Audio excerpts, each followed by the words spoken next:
Hey guys, Chris Dorry here. Today I'm going to start us off for 2021 with a special one where I'm going to go through my 11 years of drafting, some of my best hits and some of my biggest misses. And I'll really look at it as an instructive exercise of really, I guess, what have I learned along the journey, some things I still need to learn, some things to improve from. This isn't the sort of project where it's really to pump myself up, but it's really more about, I guess, the learning. And that's the real thing, hopefully, that you take out of this video too. So let's get stuck in. So to start us off, so I'll start with those I liked who went undrafted and were picked in future drafts. So I guess one of my trademark selections in my early days was Ben Brown, and I shouldn't have been talked down from him, and this is one of the things I've learnt over the years, where you really don't want to take too much from other people's opinions. But my personal view at that time, if I really look back, was I thought he should have been a first round pick, but there are a lot of people around me at that time really talking down Tasmanian prospects, where just there was a recent history, and this is a recency bias, of course, that had a few Tasmanians going a bit too early. And that sort of gave people a bit of a feel, or at least among those that I was talking to at that time, about sort of Ben Brown sort of not being worth as much, and a lot of the Tasmanians in particular not being worth what necessarily everyone rated them as. But for me, Ben Brown was probably that first rounder, but then of course he went down with that major injury, so that was the issue there, which saw him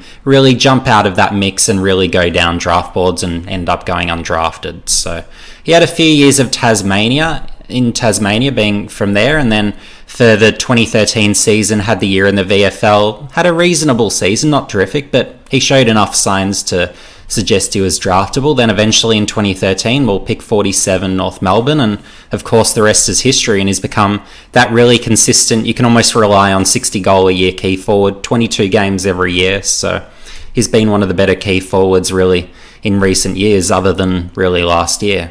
So another one for me was Undrafted, as I knew of him at that time. So I rated him at 36 in 2012, but it really took a few years later for him to get picked. So he got picked in the rookie draft in 2015 out of Essendon's VFL side. And then he really took on from there in a way that I definitely didn't see coming, and I don't think anyone really saw coming given that draft position. But he was always someone very lively, had a real energy to him and his play, and really that's something I think that recruiters now, just as I am as well, are really more keyed into and really looking for. So so that's something that I don't think we'll see necessarily happen as often in the future. And then we had a Liam Ryan. So he's someone where I had him on my personal board at 41 in 2016, and I thought he was draftable then. And he was doing great in the waffle. This was as a mature ager. He kicked, I'd imagine, somewhere in the 40 goal range, maybe even a bit more than that. And then the next year he came back 2017 and he kicked a whopping total. It might have been around the 70 range going off what best I remember. And then, he really got drafted very high. So that was one where I picked him that sort of year before and was really high on him.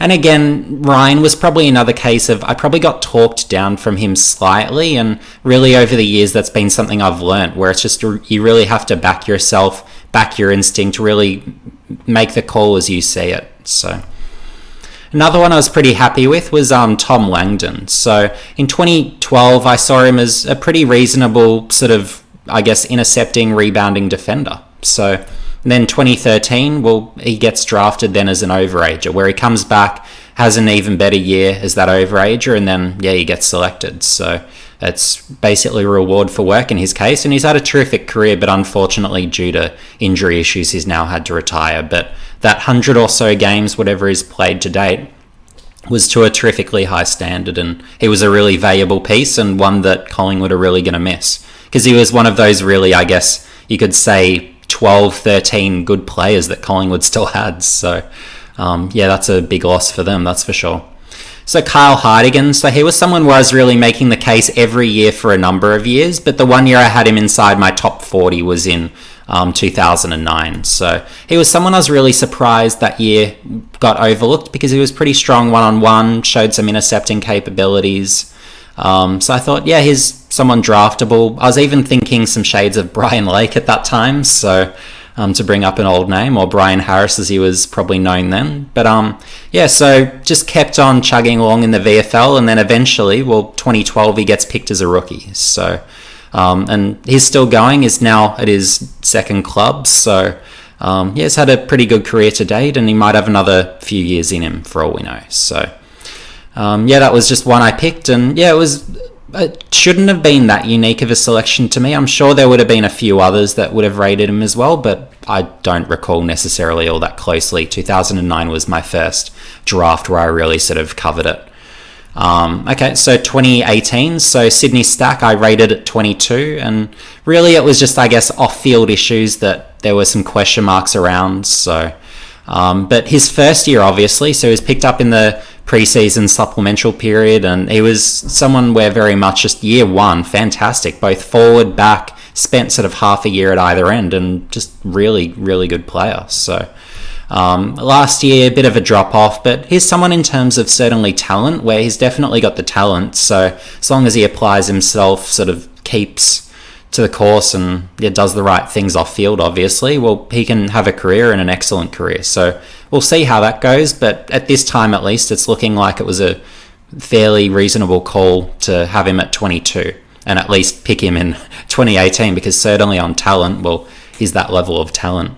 So Marlon Pickett, so 2018 rated him at 52, so he was on my board, not necessarily a priority to get, but 2019, so he got overlooked that year, so picked up mid-season rookie draft at number 13, so Richmond, those picks really, I guess, during the season as pickups rather than just during the normal draft periods, that was a real help towards their, I guess, run. So definitely great picks. And with Marlon Pickett, he was that mature age where he was actually good for a number of years in the waffle for those who followed the waffle, and it was really just in sort of the 2019 mid-season rookie draft, I suppose, that he got that reward for that really extended effort. So it's a great story, and obviously with that debut on grand final day and having such a good grand final where he was really one of the best on ground, absolutely phenomenal stuff. So next up, we've got Darcy Cameron. So he's someone where, again, he's a bit like that Kyle Hartigan basket where people would ask me, who's that mature age ruck? So people were asking, who's the mature age key defender? I was saying Hartigan. That mature age ruck I was saying for a number of years there was Darcy Cameron, where if you want one of them, go get Cameron. So, and look, I rated him late in 2013. He's probably someone, again, I probably should have kept on my draft board. And again, that's a bit of a lesson to learn in my case, where if they're good enough, we'll just keep them on that draft board, just keep them sitting there. It's okay if they get overlooked every year, because look, if they're that good, then you need to put them there. And with Cameron, he's showed signs. Although he's not necessarily a best 22 player for Collingwood yet, maybe he will, maybe he won't. It's to be determined at this point. I'd probably have him just outside, but his contested marking is his weapon. So, and he's a capable ruckman as well. So having those two aspects to his game, it's a reasonable one. And picking him that many years out and saying, he's draftable, and then all those years later seeing him drafted, it's one of those stories that you just like to see. So Jordan Butts, so he's someone where in 2017, I thought given sort of how well he was intercepting, how well he was marking, how productive he was in defence, really he was someone who should have been picked in 2017, but came back the next year, had another good year in the TAC Cup as an overager, and he got picked up as a rookie by Adelaide, so pick 39 the next year in the rookie draft. And he's someone where he's had his debut and he's played possibly 2 games, or I'd have to check how many it is now, but he's someone where I wouldn't be shocked if he actually contended for a best 22 spot for Adelaide this year. We'll have to see. He's one of those where he's on that edge. Will he, won't he make it? So we'll have to see what happens, but he's someone where maybe he does, maybe he doesn't. But again, I'm happy to pick someone a year out that got drafted the next year. So next up, Sam Dwyer. So again, here's another of those stories where he's a mature age, backs it up every year, good every year, eventually gets picked. So 2013, when in the rookie draft, the one year I didn't put him on my draft board. But just had a number of good years there. And look, in the AFL in his first season, had a good first season for Collingwood, respectable player. But then sort of the next 2 or so seasons, then sort of as others developed, they developed past him. And then he got a bit long in the tooth, being that, I guess, older, mature ager. So that's what happens sometimes. But yeah, certainly as a, I guess, short to medium term rental, Dwyer had some value for a number of years there. So, and for me, that's a blind spot among the recruiting community as well, where there's a lot of really capable, mature ages, 25 plus. It's just the AFL recruiting community seem to miss them. So it's a bit like the Marlon Pickett case. Well, he's one of the exceptions being picked up at that age, and it was the same with James Podsiadly around 2010 or whenever he was picked as a rookie. So same story, where it's just they can really provide a substantial amount of value and be really good players and immediate, so in their impact. So it's not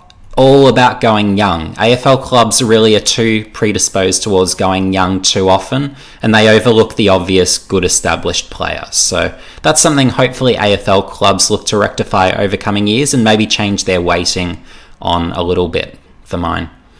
So quality footballers picked later than I rated them. So to qualify, they must be rated at least, or in my case, I must have rated them at least twice as early as their actual draft position, and also be worth at least where I rated them in the pool. So, and there are a lot of sort of academy father-son picks where it could have been cheap. Like as an example, an Isaac Heaney goes pick 18. Well, I had him pick 2. Well, he was bid on, would have either been pick 2 or 3. So of course I'm not going to include that sort of example. These are cases where I've identified the talent and I've identified them really closer to the mark and by a substantial amount than AFL clubs. That's why I've sort of gone, they need to be at least sort of double. So so first up, so I'll go in order of years from here on in. So Luke Parker, so he's someone where he was a good mid, he was really that ball winner, strong mark, could go forward of centre, could hit the scoreboard. So why he went pick 40, it's just a case of, I think AFL clubs looking at him as not an overly athletic mid, he's just a good mid, but will he be great? Well, you just have to look at production sometimes and really look at those elements and really understand, this will translate. So that's just one that, AFL clubs sometimes have a bias away from good midfielders. So just tending to drop them. It can be sort of, they could be worth, say, a late first, early second rounder, and then often you see them sort of going mid-draft, sometimes late, even rookie sometimes. So you get a few of those odd ones, and Luke Parker was one of those where he wasn't necessarily one I alone identified. A lot of other recruiters identified him as well as a really good footballer, but it was just weird seeing him slide on draft night. So Ed Curnow, so he's someone that I liked in 2010, and look, he was picked up as a rookie, got delisted later, came back a better player. So look, it took a while for him to sort of come around, but he was someone where I thought he was let go a bit early. So started his career with Adelaide, delisted, came back with Carlton, then obviously became a very good midfielder. So that's basically his story.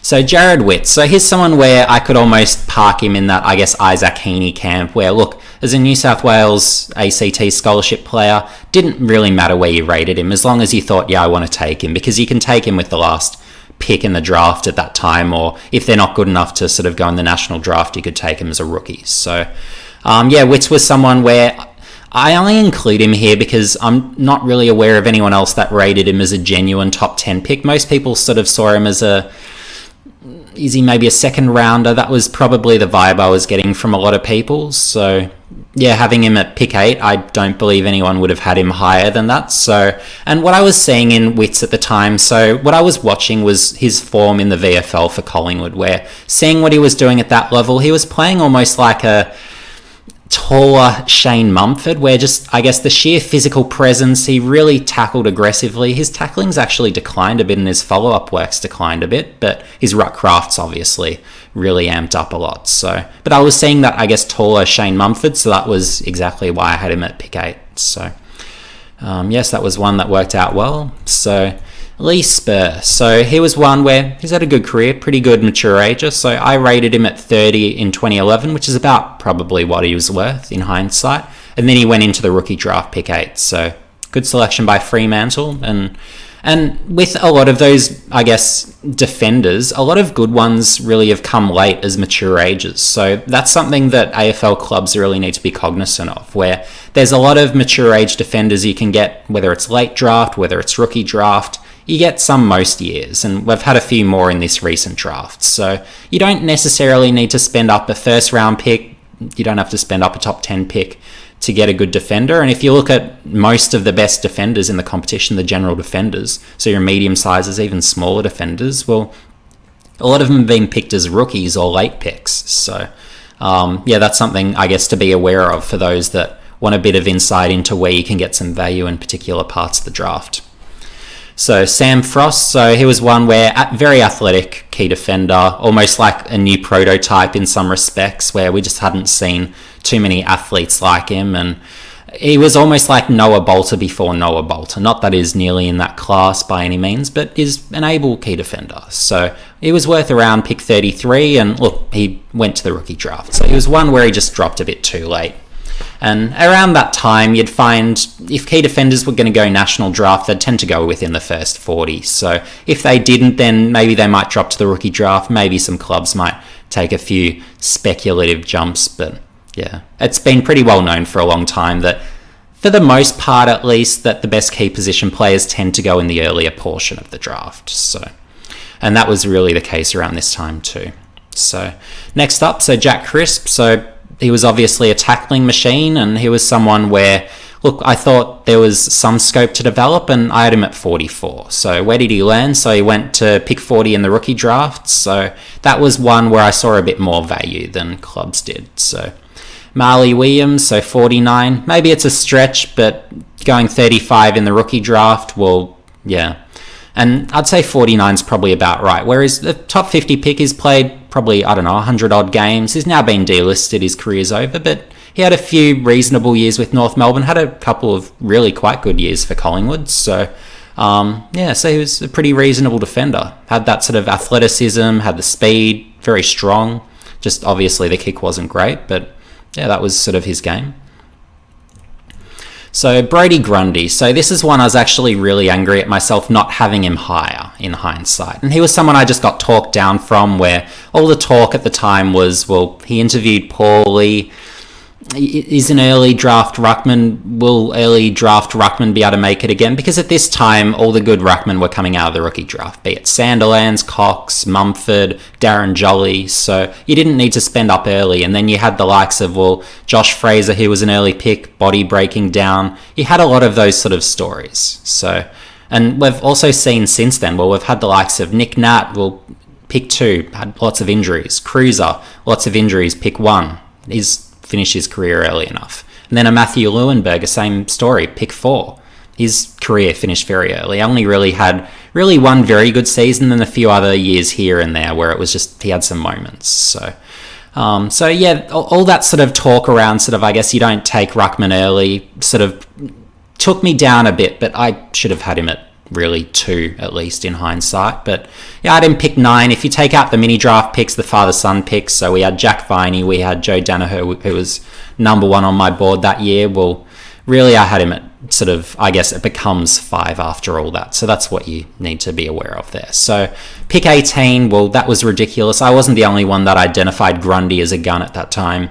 And yeah, it was just, I guess, clubs making that transition from really, I guess, taking ruckman too early too often, and I guess clubs starting to be aware of, oh gee, we're taking ruckman too early. So, and it was just a case of overcompensating in the case of Grundy, and clubs not necessarily needing it. Maybe his interviews sort of put off a few clubs, and that's how he sort of got to Collingwood in the end. But yeah, obviously great selection. Redo that draft, for me, he's number 1 pretty clearly. Some might make a case for Whitfield, but yeah, for me it's Grundy pretty well outright. He's the, really, I guess it's either a 1A, 1B, 1C scenario with sort of, you've got Gawn, you've got Nick Nat. You could possibly still include Goldsteins, but he's probably longer in the tooth now, so, But yeah, with Grundy, obviously, you've got more durability than a Gawn or a Nick Nat. So he's the guy you'd take of the 3 just because you can rely on him playing really every game, whereas those guys you just don't know with injuries.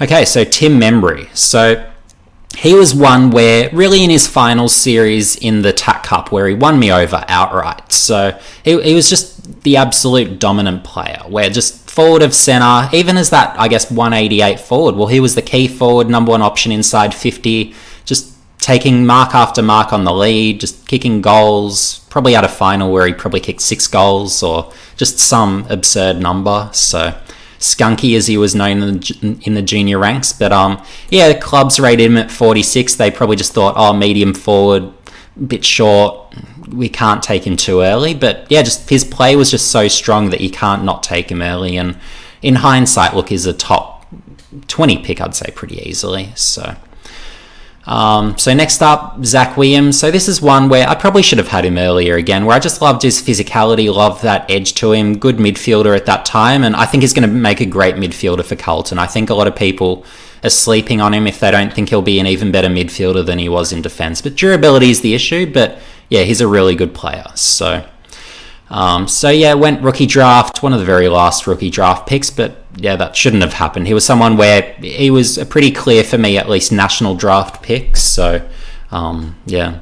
So Matt Crouch, a lot of people just saw him as eyes a vanilla midfielder. Yeah, he can rack it up, but skills ordinary. What other points of difference does he have other than winning it and accumulating? And look, that's still fairly the case today, but look, he's a dominant midfielder or such an accumulator that, look, it doesn't really matter. He's just a really good mid. So yeah, he's at least worth pick 11. He's worth more around that. He's clear top 10, but I'd have him probably if I did a redo around that 5 mark. So he's well and truly worth that. So Christian Petracca. So of course in 2014, we had Paddy McCartan as that pick 1, and look, concussions obviously impacted that. But in hindsight, look, Petracca's, for me at least, the pretty easy number 1. And even a few years before his recent breakout year, I was saying, look, if he's really that pick 1, because he's got that high volume contested side, has that burst, has that impact, hits the scoreboard, finds the inside 50 targets, and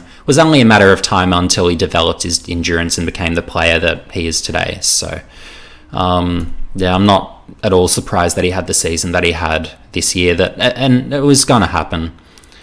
And with those types, yeah, it can take a while for those, I guess, bigger impact players to, I guess, get that endurance to become that sort of player. But yeah, look, given it's a 1 spot increase, maybe some would say don't include him on this list. But yeah, look, picking, I guess, who should have been the number 1, well, that's something at least I'm pretty happy with in hindsight. So Jeremy Finlayson. So he went pick 85. Well, I thought he was a top 40 pick, where he was just a good key position player. I thought there was some scope to develop. Maybe he develops, maybe he doesn't. And look, he's still probably in that category. But yeah, look, he had that really strong 2019 season where he was a factor forward of centre. So where he probably kicked 2 goals a game, and having those sort of capabilities, look, that's pretty reasonable. So it looks like he's an able enough player. Where he fits will be interesting this year for GWS, where I think Riccardi is almost their number 1 option now. Jesse Hogan, of course, has been added. You've got Himmelberg as well. So who gets squeezed out of that 4? I'm not too sure. Or if one gets pushed back, maybe it means that Himmelberg needs to move back to allow, I guess, the 3 forwards if Jesse Hogan comes good. So that'll be an interesting one to follow there. But yeah, Finlayson, look, I think is a top 40 pick from 2014, assuming he has a few more good years at least. So we'll see if he can at least sort of replicate his 2019 season and have a few more pretty good seasons like that. So Clayton Oliver. So of course Hopper, he wasn't really accessible with, I guess, that pick, which is why I'm sort of got this sort of disclaimer here. But yeah, after Hopper, I thought Oliver was that, I guess, second best. Who went pick 1? Well, we had Wiedering. Which way do you go? Wiedering's a really good key defender. He's one of the best already in the competition. So those who say Wiedering is the best in that draft, fair enough to you. But yeah, for me, Clayton Oliver slightly. So eventual draft position 4, he's better than pick 4. He's really, I guess, a 1A, 1B type out of he and Wiedering at this stage, I'd say. So you've got Shea Bolton. So it's really this year that he's really come on and become a really good player, and he's, at least based off what we've seen this year, a top 13 guy. And look, you take out the academy guys in Setterfield, Bowes and Perryman, he's my number 10. So, but eventual draft position 27. So he was better than where he got picked, and a few clubs around that sort of 25 onwards range would have really liked him. But yeah, I had him a fair bit higher, just on talent, obviously, terrific talent. So as I'm sure anyone who's watched a Richmond game this year has figured. So Noah Bolter. So this is probably, I guess, one of my best calls during my time. Out of he and Ben Brown, they're probably my best 2. And in general, I tend to pick key position players relatively well comparative to other positions when I look at sort of my results compared to clubs. So it's probably one of the few edges I do have, if indeed I do have any. But yeah, with Bolter, I thought he was the 6th best in the draft, and I even thought he was probably, I think I had Norton at 7, if I recall correctly. So I thought even Bolter would be a tiny bit better than Norton. And look, it's, for me, if I was to redo the 2017 draft, I've either got one or the other at pick 1. So possibly Norton on what they've done to date, but Bolter, I think, has the scope to go past him. So that's something to really watch for. And yeah, so going pick 25, I just thought, given his talent, that was almost borderline disrespectful. So where he was someone where you could almost put him in the midfield, he would win the ball. That's something we haven't seen at AFL level, but that's something he can do. And you put him as a key forward, well, you only needed to see that one moment in the finals series last year where just on the lead, just creating separation like that was just flat out ridiculous. And it was the same in the junior ranks where you play him back, he's just going to break the lines, just zoom past, put him in the midfield as a ball winner, he'll win the ground ball, zoom out of stoppages. It's just absolute incredible player. So if you moved him as a key forward, maybe he could be the best key forward in the competition. He's got that upside. If he stays in defence, well, he can be the best key defender. So he's really that talented, and we really saw that this year where he established himself as a clear best 22 player. So he's absolutely outstanding, Bolter, and really one of my very favourite players, both to watch and just in general terms in the AFL. Not just for me liking him in his draft year, though I can see that does help a bit. So yeah, so Charlie Ballard. So he was someone where, look, he was almost a tall wing, late bloomer. That's what I liked with him, where when you're a late bloomer, there's a bit of upside there, and that's what I saw with Ballard. And in hindsight, yeah, I believe I'm right. So he's at least the 18th best. I've got him as a clear top 10 pick from 2017, where just already his intercept marking, terrific. One-on-one, he's getting there. He's getting better. So skills, well, his skills aren't good at all. But look, he's got the athletic ability, has the endurance. So he's really someone. And just reading it as well as he does, intercepting as well as he does, he'll be one of the best key defenders in the competition. And really is almost heading that way, if not almost there already. So yeah, he can be he could be top 5 key defender in the competition. If not, top 10 is pretty manageable, I would have thought. So that's the sort of player we're looking at there. And pick 42, well, he was picked later than I thought he would. So yeah.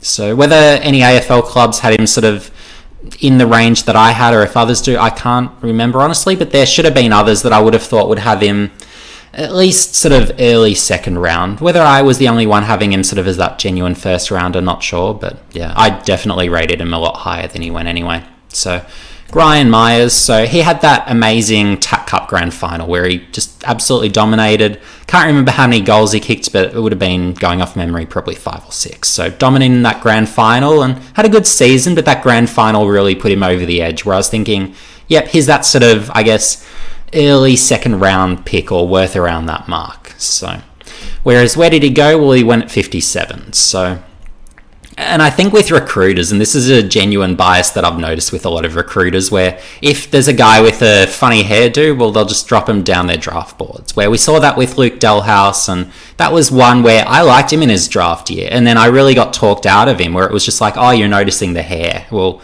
no, he was lively and had a real energy to him. And with Myers, well, I saw a really legit forward, and I learnt from that. That was something where I learnt from Delhouse what was the mistake I made, so I didn't make the same mistake with Myers, where yeah, it doesn't matter what hairdo you've got, it's just, can you play? Well, yep, he can play, he can really hit the scoreboard, and he's a good forward. So yeah, he was worth that pick, sort of certainly in the top 25. So yeah, so I'll call that one for me.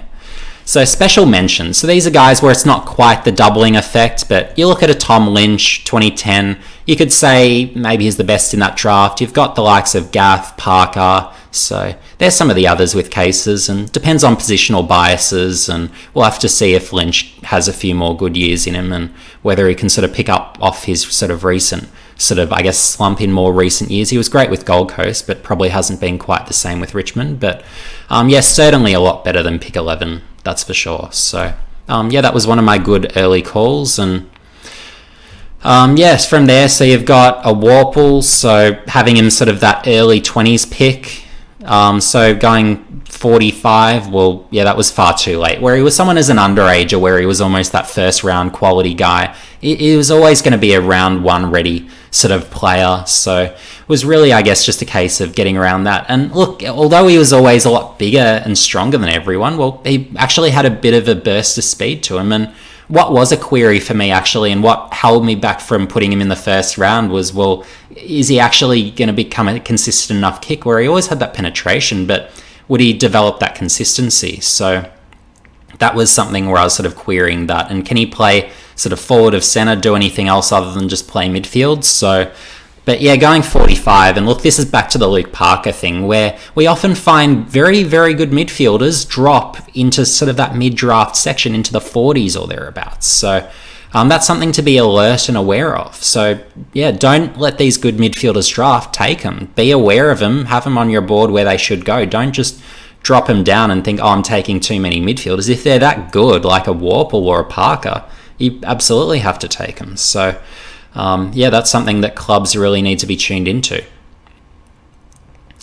And then I've got some international hits. So picking international players, look, you wouldn't ordinarily put them on the draft board, just as you wouldn't have a Category B rookie who's been playing basketball in America for a few years, as an example. But in my case, I saw Mason Cox, saw some footage. I thought, yeah, he needs to be on the draft board. So yeah, I had him at 43 on my draft board in 2014, and of course he was just a rookie Cat B signing. And Connor McKenna was another, where from Ireland, just thought there's attributes here. I saw some footage and really liked what I saw. And look, you shouldn't normally put guys off footage on your draft board, but I saw enough with both of them where I just felt confident that, yeah, I would definitely want them sort of, I guess, on my draft board. And they're players where I saw genuine scope to develop, where Cox, well, he's even sort of half a centimetre taller than Aaron Sandilands. So having that sort of guy, having someone with his sort of work ethic, coordinated below the knees, was sort of what I was looking at from looking at some of his footage. So yeah, I thought, yeah, he's definitely worth taking that chance on. And yeah, look, if he played ruck, that would even be intriguing. But of course, with Grundy as that number one ruck, well, that's not realistic and he's had to play forward. But yeah, that could have been a possible vision. And with McKenna, well, in terms of his rebound from defence, as a pure rebounder, it's almost the best pure rebound I've seen in recent years. Where having the kick, the vision, but then the speed, run, dare, well, yeah, he's been absolutely terrific. But of course, now he's retired, gone back to Ireland. And look, if someone where he wants to come back, well, I would absolutely explore that possibility, because he's someone where he's more than good enough and a genuine asset to a team. So yeah, that's my view on McKenna. And yeah, they were two I was really happy with, because yeah, look, again, I probably won't necessarily again have a Cat B rookie type sort of on my draft board, but they were the two calls where I've actually, I guess, said that Cat B rookie should be on my draft board in my top 50, and I was actually right in those cases. So yeah. So best completely avoids. So these are ones where this is probably what, relatively speaking, I do fairly well compared to others who put together power rankings, phantom drafts. So I like to make calls each year where it's not so much those that should be inside your top 20 or top 30 or whatever it is, but really those that you feel like should go later than they're rated. So, and this was the case with all of these guys, where I thought on draft day they need to go later than they're rated. So and sometimes I get those calls right, sometimes I get those calls wrong. These are instances where I got them right, and this is why I persist in doing it, because it's easier to pick someone who almost should go lower than they're rated compared to someone where you think, oh, they need to go earlier in the draft than they're rated. Where, particularly when you're at the top end, we're up the top end, it's not so much picking who is the best, but oftentimes picking who shouldn't be considered amongst the best. So, and they're ones that I just happen to go pretty well on normally. So Gisbert's pick 11 in 2009, I saw him as sort of a tall utility, no best position, and yeah, I had him outside my top 40. Not that I published power rankings in 2009, and that's something, and I regret the years that I haven't gone sort of full sort of top 50, top 60 with my power rankings, just to, I guess, get those names out there. But yeah, Gisbert's I didn't rate at all in 2009. So that was one of the calls that I got right. But But of course, there'll be calls that I got wrong from 2009 being my first draft, just as with every draft. So, and another one, Christian Howard. So I didn't even have him in my phantom draft. Didn't know a lot about him at that time. I knew sort of he could kick. I'd seen a bit of footage, but yeah, he wasn't one that I really knew too much about. And yeah, going pick 15, I was shocked, just as with a lot of other people. And yeah, unfortunately, he didn't make the grades. So yeah.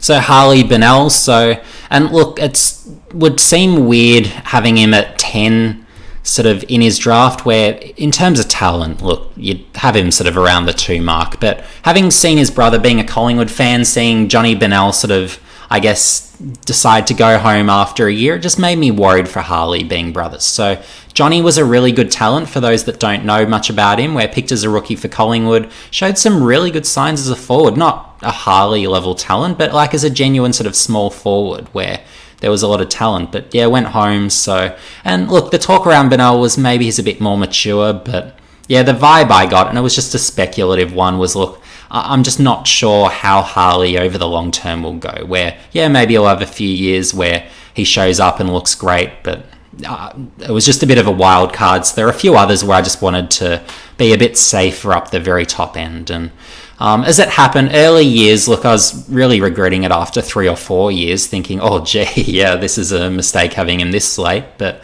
yeah, look, as it's worked out, and it's almost sad that it has worked out my way in the end. But yeah, unfortunately, he's had those injuries and he's been spat out of the system. And yeah, it's just unfortunate that we haven't been able to enjoy his full career of really that, I guess, early brilliance that he showed in those early years, because early on, absolutely terrific, great footballer. So yeah, it's just a shame there. So Reece Conker. So he was someone where a lot of people would have had him in a similar range to me, where he went pick 6. That was a surprise. He wasn't worth pick 6 in 2010. And yeah, sort of around where I had him was more around that range. And look, a lot of people were right here. So that wasn't just me sort of picking him. So Lucas Cook. So this was a bit of a unique in 2010. So I had him outside 50. My comments at the time were, is too thin, too weak one-on-one, just not strong enough through the arms. Bit of a simplistic view of the time, but I just didn't sort of see him necessarily developing into a best 22 player. And as it happened, that worked out to be the case. So he's come back, been a pretty good state leaguer for a few years there, and he was almost redraftable for a period a few years ago, but yeah, it's just sort of too little too late, I guess you could say. And look, he hasn't made that comeback to AFL level and never became that player. But yeah, it was just too early, and one of those, I guess, cases of, I guess, clubs going too early on key position players. But he was pretty widely regarded around that sort of range. But that was a unique call for me on my board, where I just didn't see that best 22 scope. And that's what you pick guys for, where if you're picking him first round and you don't think they're a definite sort of best 22 player in the future, well, yeah, you don't pick him first round. So Seb Tate. So I was looking at him as just a general defender, nothing exceptional, okay interceptor, but yeah, again, nothing exceptional. And I thought, yeah, he's more appropriate for picking mid-draft. And yeah, unfortunately, he hasn't made the grade. And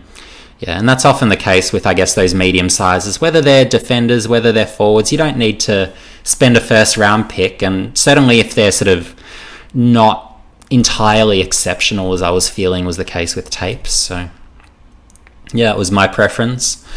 John Patton. So yeah, look, whether I should have even had him at 6, like I was thinking, look, he's a good talent, but then I just had some, I guess, question marks, and I just thought, look, there's a few others where I prefer them, where, look, Patton's good, big, he can be a really good player at the next level, but there are just a few where I just fell in love with a few others more. And yeah, look, even looking back, I almost regret having him this low, where I almost should have had him higher based on everything at the time. But yeah, unfortunately, he just hasn't worked out with injuries, where I was thinking, yeah, he could be a taller sort of Tom Hawkins, maybe a bit of a better marking version, with Hawkins not a great mark at that time in his career, at least, where his hands were pretty poor overhead. But yeah, it's just unfortunate with Patton, where he's had all those injuries. At his best, when he's been healthy, he's been a really good key forward. So yeah, I can't hate on John Patton at all. But yeah, was he worth pick 1?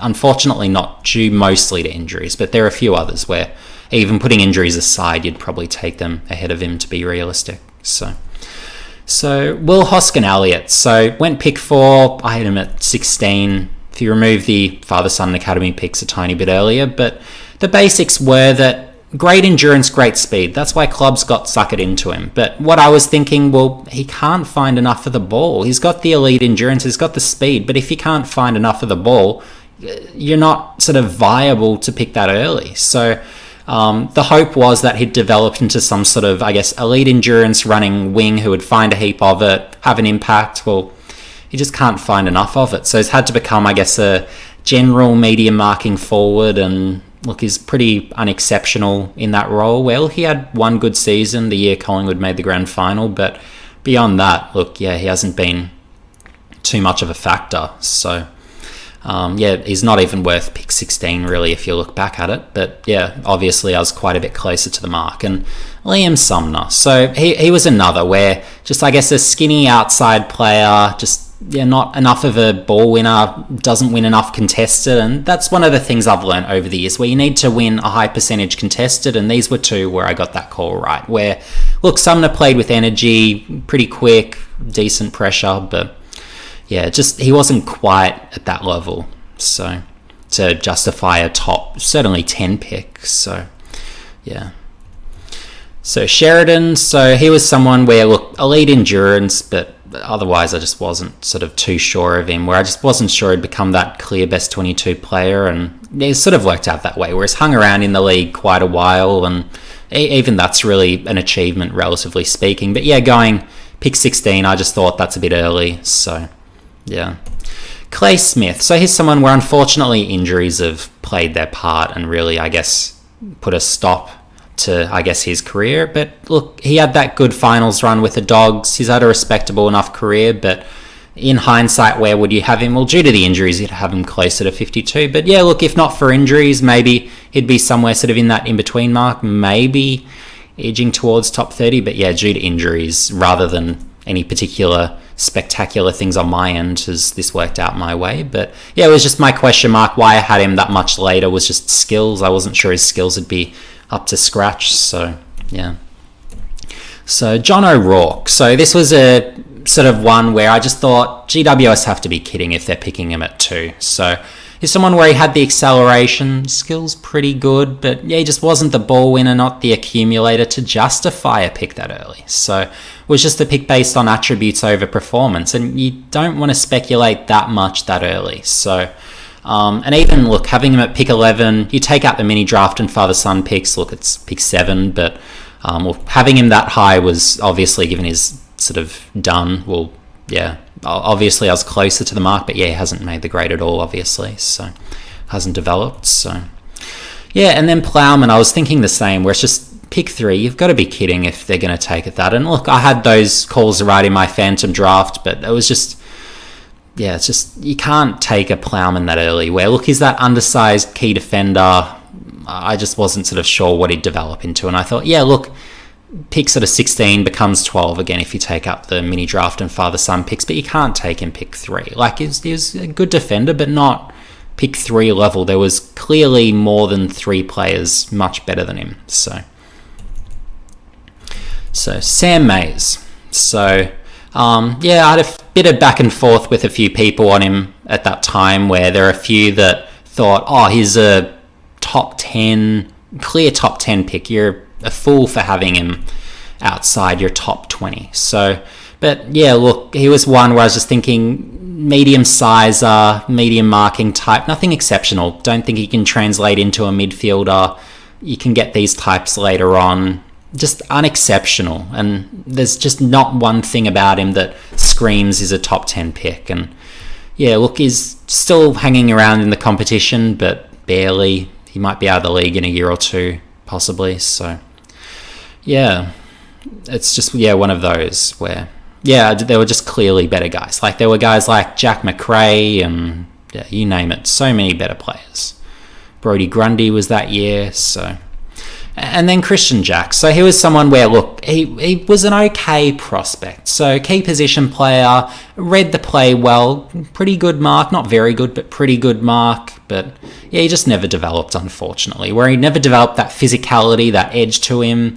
He's someone where, look, he's someone where I would have probably said put him at centre half back, see if he develops. That was more the spot where behind the ball, given he can read it pretty well, maybe that's where he might have developed into something. But yeah, look, I don't know how much he necessarily wanted it. So yeah, it's just one of those sort of picks. And look, I just thought there were better key position players. If you're going to use a pick that early, I'm just not sure. I thought at that time he was worth a pick sort of in the 20s. I thought was pretty fair value for him. But yeah, just obviously sort of nearing that top 10 mark, I was just thinking, oh, really?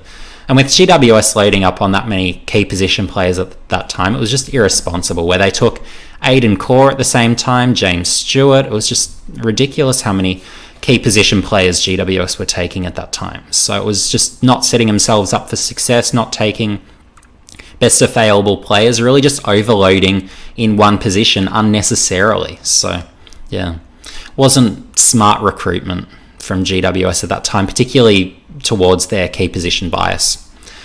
So Jackson Thurlow. So pick 16, I thought that was a bit early. I had him outside 50. In hindsight, where's he worth? Probably sort of in the 40s maybe, where he's hung around, but he's not a best 22 player. So yeah, and he's had his injury issues, so that's obviously played a part in that. But yeah, I just never thought he was necessarily exceptional as a defender, where he can read it a little bit, skills pretty good, but yeah, I just wasn't sure he'd be that best 22 player, and that's sort of the way it's playing out, where it's just, yeah, he's a reasonable sort of, yeah. And then a Tim Broomhead. So, he was someone where he actually had a few moments for Collingwood early career where he showed some signs. So, he could have, if not for injuries, been worth closer to that 20 mark. So, this is one where probably more than anything due to injury, I've sort of got on the right side of things here. But yeah, but he had the skills, actually a reasonable ball winner, could play sort of that half forward, almost push into the mid range, and yeah, look, he looked developable, had some time there, but yeah, wasn't to be, didn't turn out, injuries. And Nathan Freeman was another where, again, it's not necessarily good talent ID or rating on my part, it's just he's had injuries, that's what's, I guess, removed him from the AFL. And look, he's someone where he had attributes, where he had that burst of speed, had the endurance, but he was one where I was thinking back to, I guess, the cases of a Hoskin Elliott, where you can have the elite endurance, have the elite speed, but not necessarily be that ball winner. And he won enough contested, but he wasn't necessarily the first possession winner. So yeah, I just had a few questions. I probably could have had him higher, but yeah, obviously in hindsight, just with injuries, well, he hasn't worked out, so you wouldn't have him on your board at all. But yeah, it's just a sad case of, I guess, hamstrings got to him and yeah, didn't work out. So so Darcy Lang. So he's hung around the league a bit. Is he worth pick 16? No. My rating was obviously in hindsight more appropriate. And he was someone I was surprised to see go that early. I didn't sort of have a feeling that he'd go that early, but obviously a few clubs liked him that early, and yeah, that's up to them. But yeah, I didn't think he was that level of talent necessarily. So so Michael Apner. So he was someone where he went top 20. I thought, well, this is silly. He's like 200 centimeters, could take a mark. So you had that, but it was just, I wasn't sure he was necessarily athletic enough. I don't know. There was just nothing there that necessarily suggested he's going to be that best 22 player. I was looking at him as more of a good state leaguer, but depth at best at AFL level. And yeah, I just didn't include him on my board. So, and Jack Leslie, I was surprised he went this early. I don't know if others sort of had him in this range as well, but I had him outside 60. Just, I didn't see it with his game, didn't see that point of difference that would see him become a best 22 player. And with those key position players, you really just have to look at, will they develop into a best 22 player? For me, the answers with Abness and with Leslie were just clear no's. So Paddy McCartan. So yeah, I had him really, if you take out the academy and father-son picks, so that includes Heaney. I think it was Moore was the other one I had in front of him as well in 2014. Well, I had him at 3 if you take those guys out. So, but otherwise I saw him really the 5th best talent in the draft, and where did he go? We'll pick 1. So obviously it's not all his fault that his career hasn't amounted to anything, just all the concussion injuries, it's just so hard. But my thinking at the time was, well,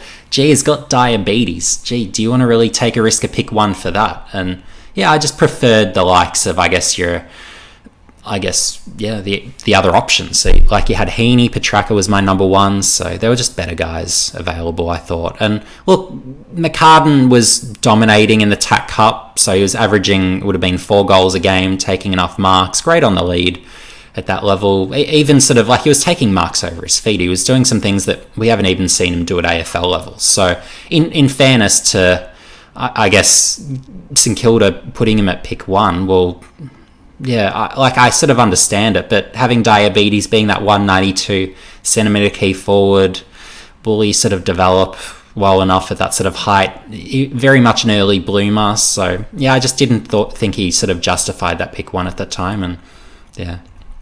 And even without the concussions, I don't think he would have really stood up to that pick 1 billing either, to be honest.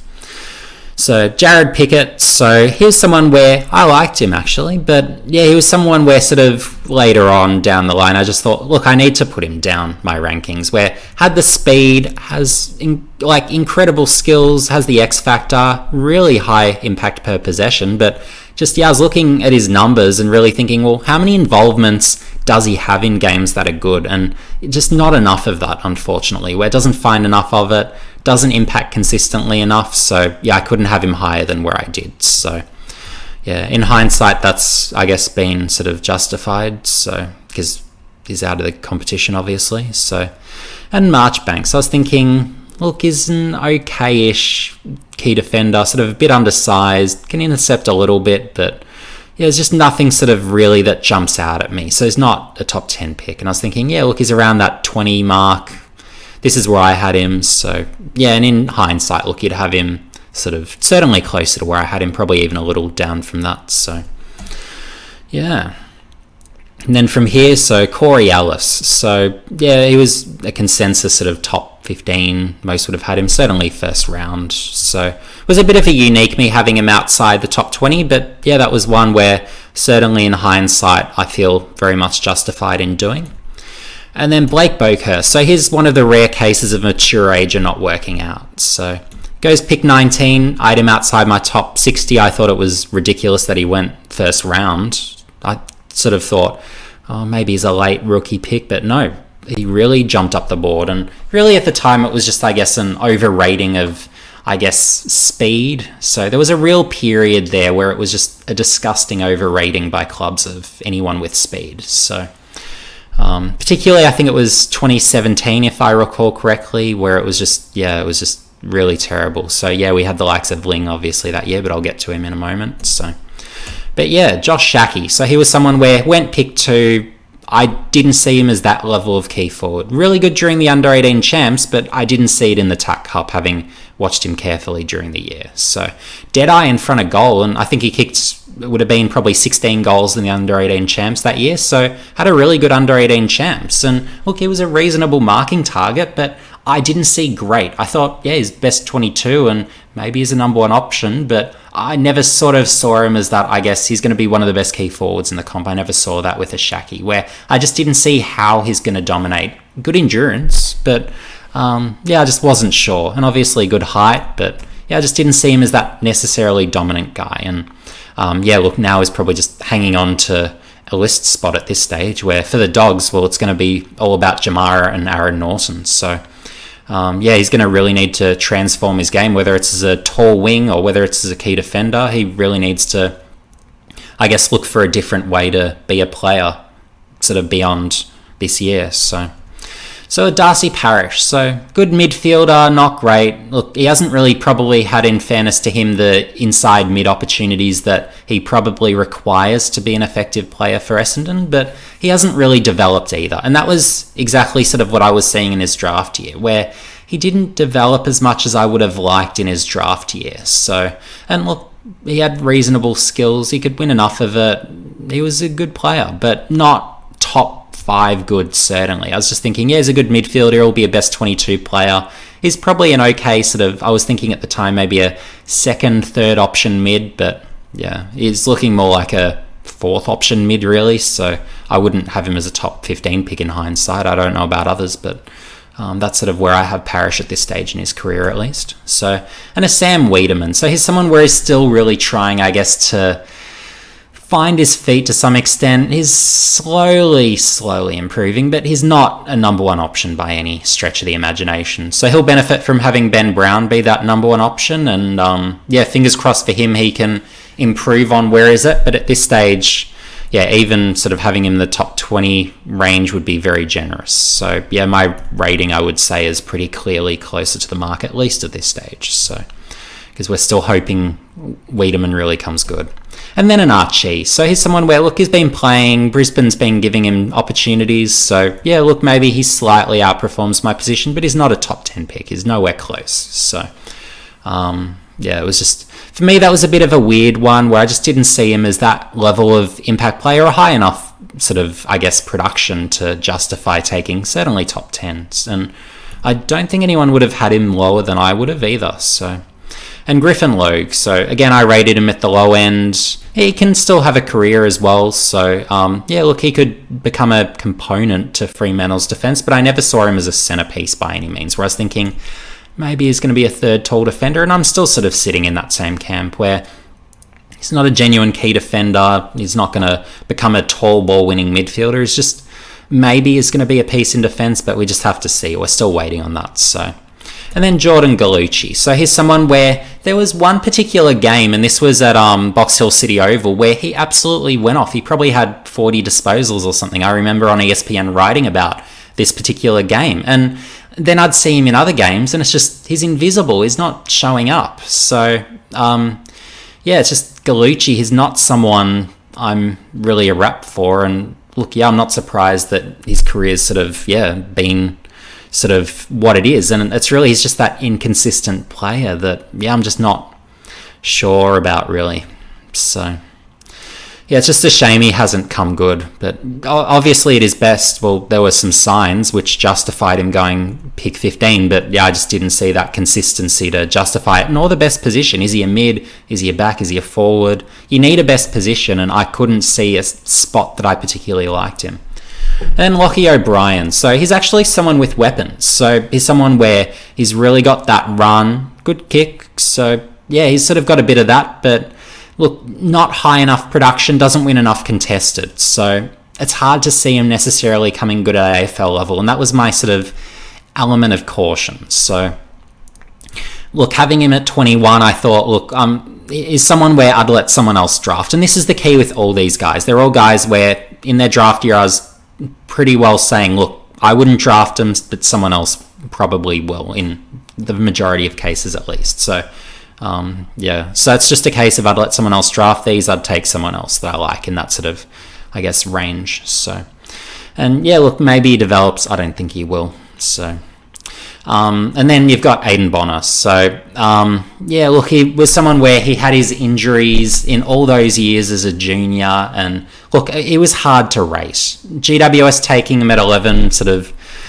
was a bit surprising, really. But look, he had a decorated, great junior career, but obviously just having, I guess, those repeated injuries, missing so much time, not really being visible much since the under-16s, well, it was just a bit hard to, I guess, rate him sort of appropriately. And look, where I have him, look, he's still a chance to make it given he's young enough, but I'm not sure he will necessarily. So we'll have to wait and see, but he's not worth pick 11 in 2017, at least from what we've seen, certainly. So, and then Matthew Lings. This was just a bit of a weird one for me, where it was a case of, well, they took him for speed, but he didn't really have the performances on the board to justify it, where you can get players like Ling late and as rookies. So for me, that was just a bit of a weird one, and he wasn't even one of my preferred guys by position. So, and look, in fairness to him, he has had injury issues in his sort of, I guess, early years. So we haven't, as a result of that, necessarily seen the best of him, and Sydney have hung on to him as a result. But I think Sydney have much better options in their defence going forward, to be realistic. So I'm not really seeing where his future's going to be. And then Chase Jones. So he was really, with that whole first round in 2018, phenomenal first round, best first round I've ever seen. But Jones was one where I was really strong on, no, he's not a top sort of, I guess, certainly top 15 guy, but I wouldn't take him first round. There's clearly better options. And look, to date, he's playing, but he's not playing well for Adelaide. So he's really someone that needs to improve to really, I guess, become sort of, I guess, a clear long-term player for Adelaide. So, that'll be interesting to see if he develops, but he's someone where I would almost be edging towards letting other guys play in his place next year if he doesn't certainly take a step up. So he's someone in danger of not being that guy. So, yeah. And then I've also included some interesting recent sort of trademark calls, I guess, to put it this way. So these are some calls to follow where, look, I might get it wrong, I might get it right. We don't know. So, but these are ones where I can't categorically say I'm definitely right or I'm definitely wrong, because it is still early days with these particular guys for mine. So, so we look at a Hugh McGluggage. So here's someone where I had him at number 1, actual draft position 3. So, and then the other guys that were picked in that range, well, you had McGrath 1, you had Taranto 2. So who do you pick first? Well, you could go any of those 3 and you're getting a really good footballer. So it's one of those where, look, you can't go wrong either way, but yeah, I was a McGluggage fan, and yeah. And then you've got Andrew Brayshaw. So this is one where it's possibly for some controversial, where people will be looking at his year and thinking, oh, gee, he's a really good midfielder. And I happen to agree. But is he the second best player from that draft? I'm not convinced. Tim Kelly is the best midfielder. Mature ager, so we'll have to see how long he lasts. But then you've got the likes of Bolter, you've got Norton, you've got all these really good players in that draft. A lot of really amazing ruckmans. So I'm not necessarily sure Brayshaw will be that second best guy, and I actually still maintain the position, rightly or wrongly, and feel free to comment this in the comment section below, but I believe that Andrew Brayshaw will turn out to be more like that 8th best. And in fairness to Brayshaw, in his defence, to be perfectly fair, well, those others that went in his range, he's clearly outperformed. So has he gone better than Rayner? Of course, he's gone better than Rayner. Has he gone better than Dow? Absolutely. Dow, I'm not sure he makes third grade. So, and then you've got Luke Davies-Uniacke. Slow start, showed some signs last year. I think he's going to have a breakout year next year, to be fair to him. So he's someone who can come good. Is it Brayshaw or Serra? Well, I'm sort of a Serra fan because, look, he's got better skills, a lot more versatile. So I sort of lean towards him ever so slightly, but Brayshaw for sort of pure, I guess, midfield performance this year has been that guy. But yeah, I am a Serra fan also. So make of that as you will, but that'll be an interesting one to follow nonetheless. So, and then Tom McCartan. So some would say, oh look, Sydney, they nailed it, pick 33. And why I had him outside my top 60. So he was a key forward where he couldn't average a goal a game. That's where he was at as a key forward. Could take a lot of marks, good production, had some attributes. So it was a little bit there, but couldn't average a goal a game. So I just couldn't justify picking him given he's a key forward.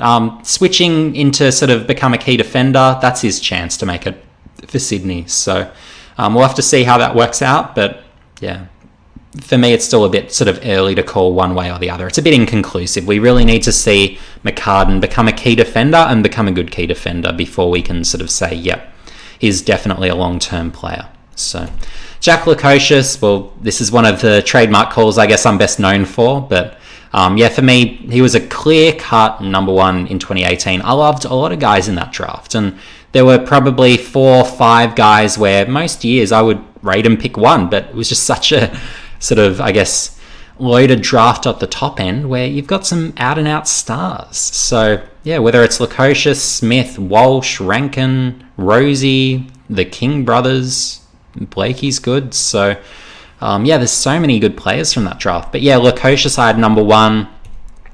Will I be right or wrong?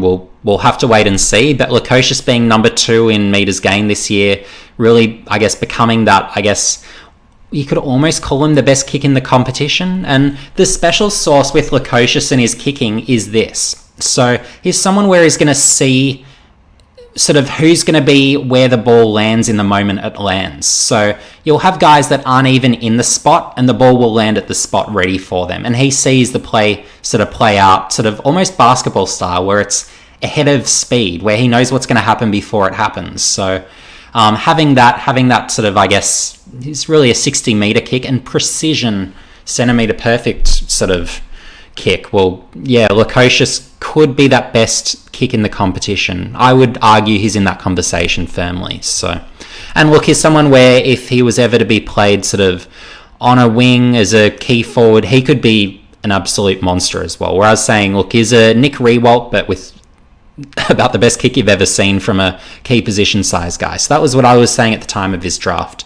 Can he become that key forward? Well, inconclusive. We don't know. We haven't seen it. So unproven that he can do that. But certainly in defence, gun defender already. Absolute gun. So yeah, and he's someone where I'd absolutely be entrusting him with the kick-out duties. I'd be getting him to intercept mark more because he's a really good reader. So I think that'll be what he adds to his game next. And yeah, hopefully if he's to stay in defence, that he can, I guess, keep getting better one-on-one and become good in that dimension as well, and then take that and become a good one-on-one mark. So then he'll be really unstoppable. So if that's to be where he remains at least. So Bailey Smith. So my line in 2018 was Bailey Smith is the best midfielder in this draft. Some will still say Walsh, and fair enough, they're in the same conversation. That much can be said pretty conclusively at the moment. So with Smith in his first year, wasn't allowed the midfield minutes he would have liked, but yeah, he's someone where very much, I guess you'd have him still in that sort of top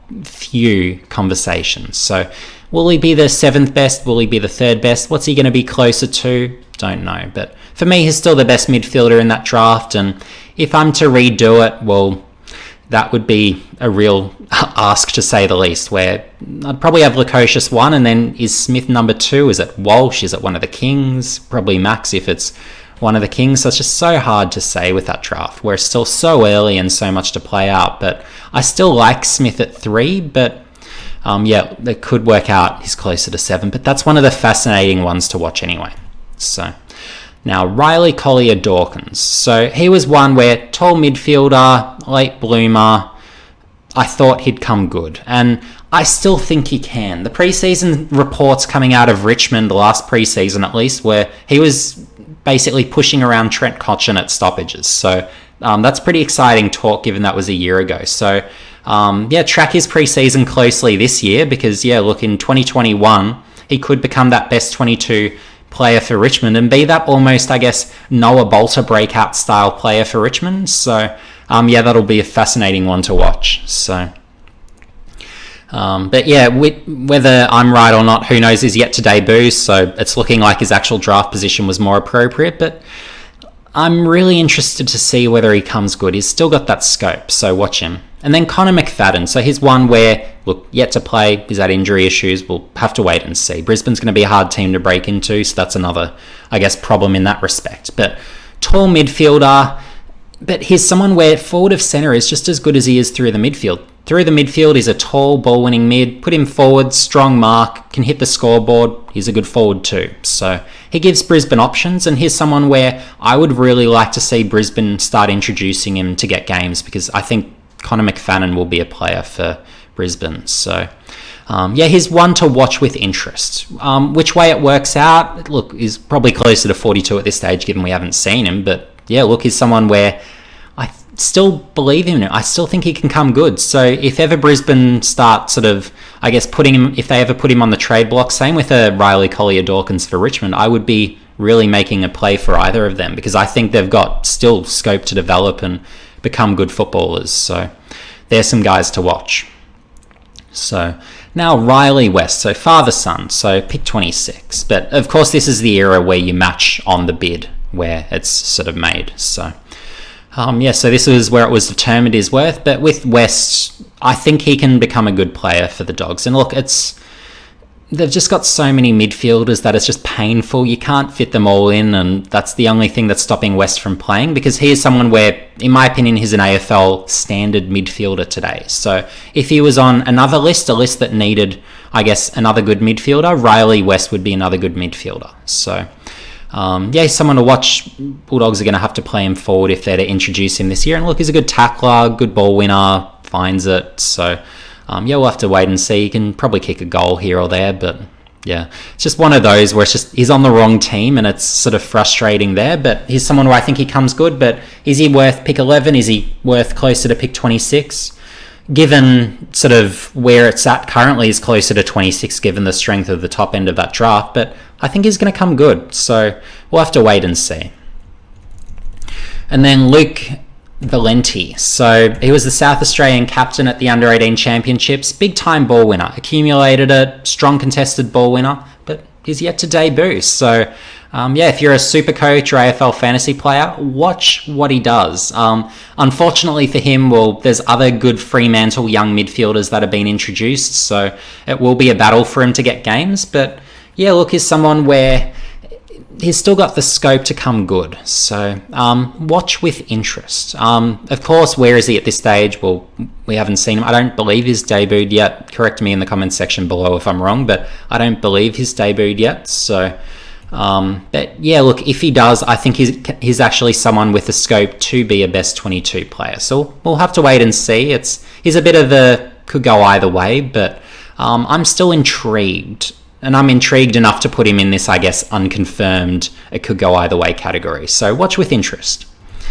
So Tom Green, so goes pick 10, bid on much later than I expected.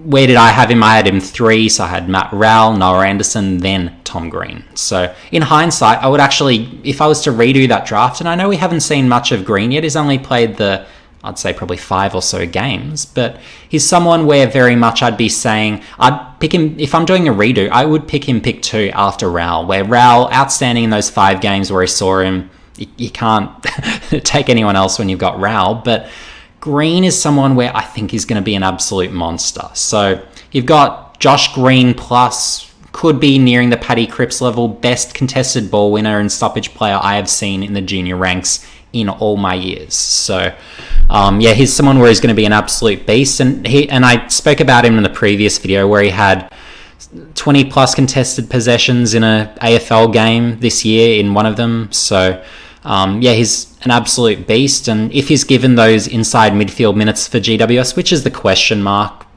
he can be an absolute monster. So, but he can play forward as well, can take a grab, can kick the odd goal. So look, he can at least rest forward a bit like you'd say of a Kennedy or a Cripps, but it is a midfielder obviously, so an inside midfielder at that. So he's someone where I really want to see him play every game. If he's not playing every game this year, well, if I'm a rival club, I'm talking to him and saying, look, I want you to be our number 1 ball winner through the midfield. You will not be dropped. You will be our number 1 ball winner. So, that's absolutely what I'd be doing. I'd be approaching Tom Green and aggressively through the trade period because he's a number 1 ball winner and he could be one of the best sort of 1 to 3 I guess contested ball winners in the competition. He's on that level. So if you're a fantasy football sort of person, particularly if you play super coach because he wins such a high proportion contested, well, you need him on your future watch list. So and I think he'll far outperform that sort of pick 10. I think he's really a genuine top 3, even if some might like Sarong more, and fair enough, I've got Green still.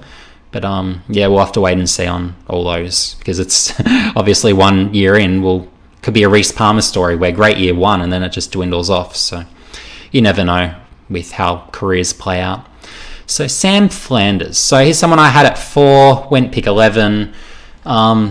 Just so good as a junior, whether it's as a midfielder, as a forward. I think this year he establishes himself as a clear best 22 player for Gold Coast. Looked a little bit stuck for the pace of game. I watched every Gold Coast game last year, bar none. Gold Coast were the most fascinating team in the AFL last year.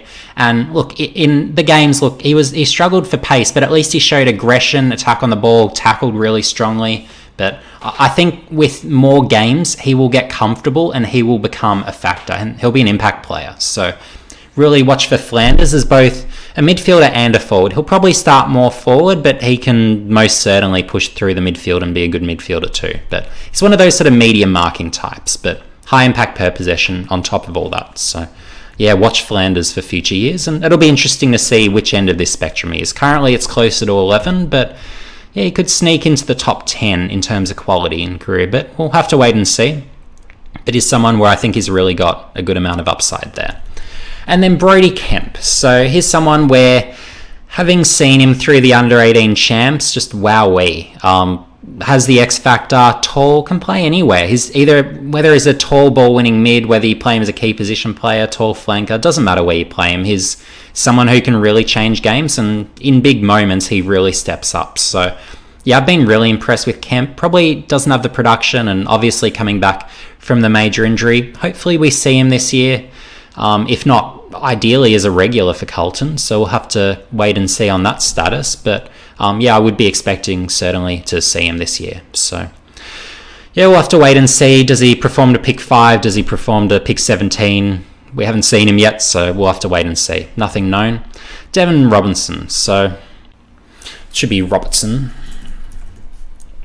So yeah, I had him at 7. He went pick 22. Dropped later than expected. He was predicted to go in the top, in sort of the teens. So yeah, but I really rated him because if you watched his under 18 champs, so he won the medal for the best during the carnival. But and he outperformed Rowell, he outperformed Anderson, he outperformed a lot of people during that time. But high volume accumulator, wins a lot contested.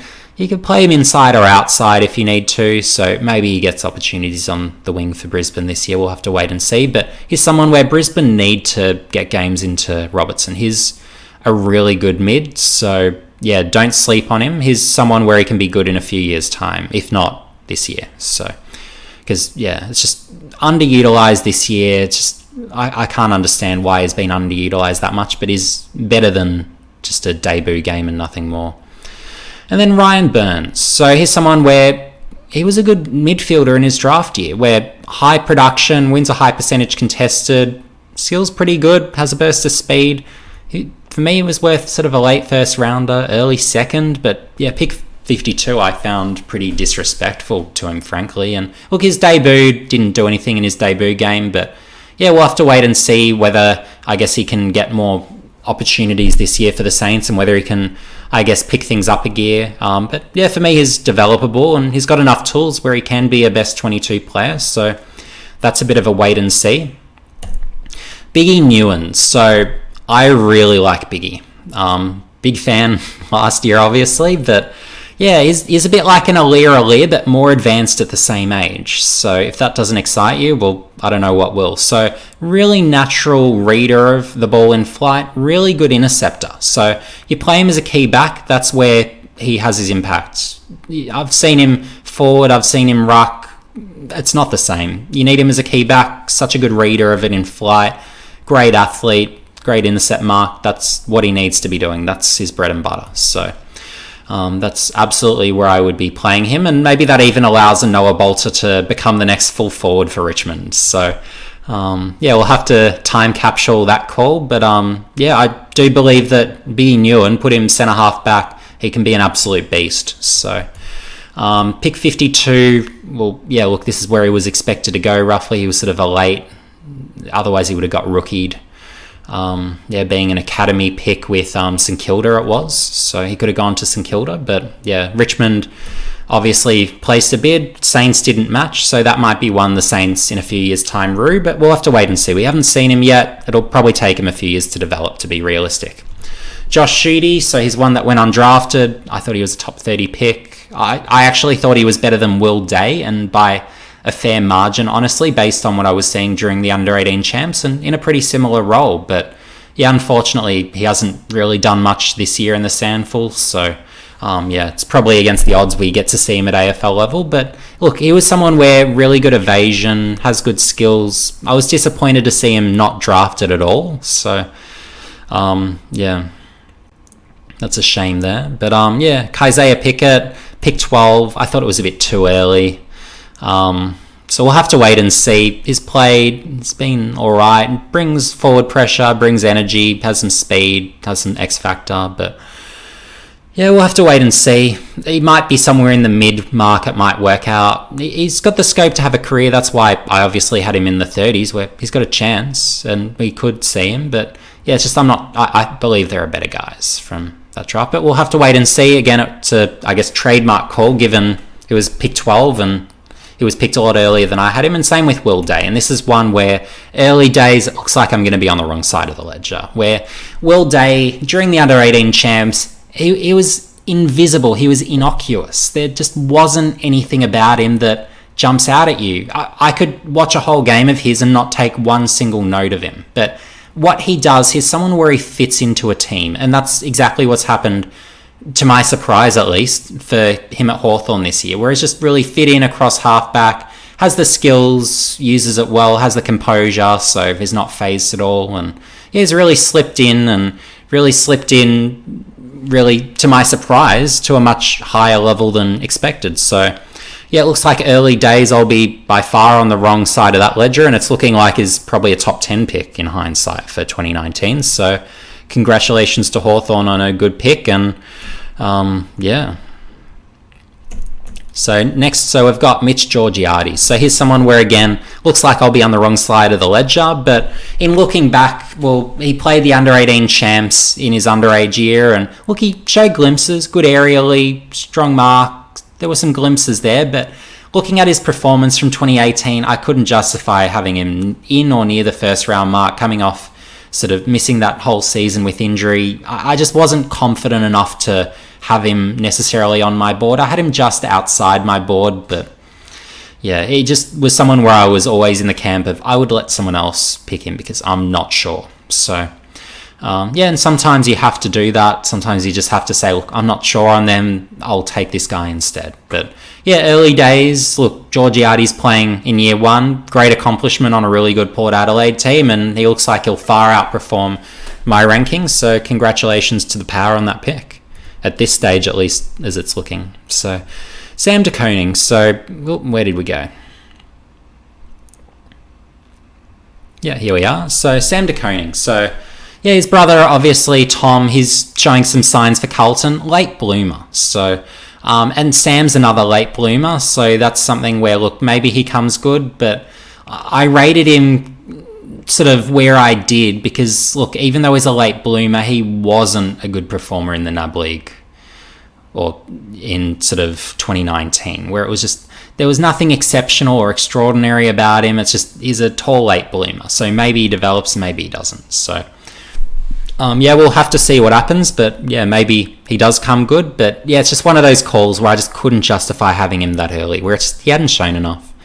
And Sam Phillips, so he was a pretty good mid, and look, I would have had him sort of inside my top 60, but I didn't have him in my top 55. So look, he was a pretty good midfielder, sort of, I guess, in the under-18 ranks, but not a very good midfielder, where he could win it, had a bit of a burst of speed, but this was surprisingly early, and shockingly so, really, to me, where I just thought, yeah, he's more of a mid to late draft pick, but no. Went pick 20, and yeah, a bit of a surprise, so we'll have to see if he pans out, but yeah. And then Thompson Dowell, so another one where, look, brother of Paddy, I don't know if that's a good omen or a bad omen, but yeah, very much I just thought, look, this is ridiculously early. Good athlete, but doesn't have the production on the board to justify a pick anywhere near this high. So we'll have to wait and see. Does he pan out? Who knows? So one to watch.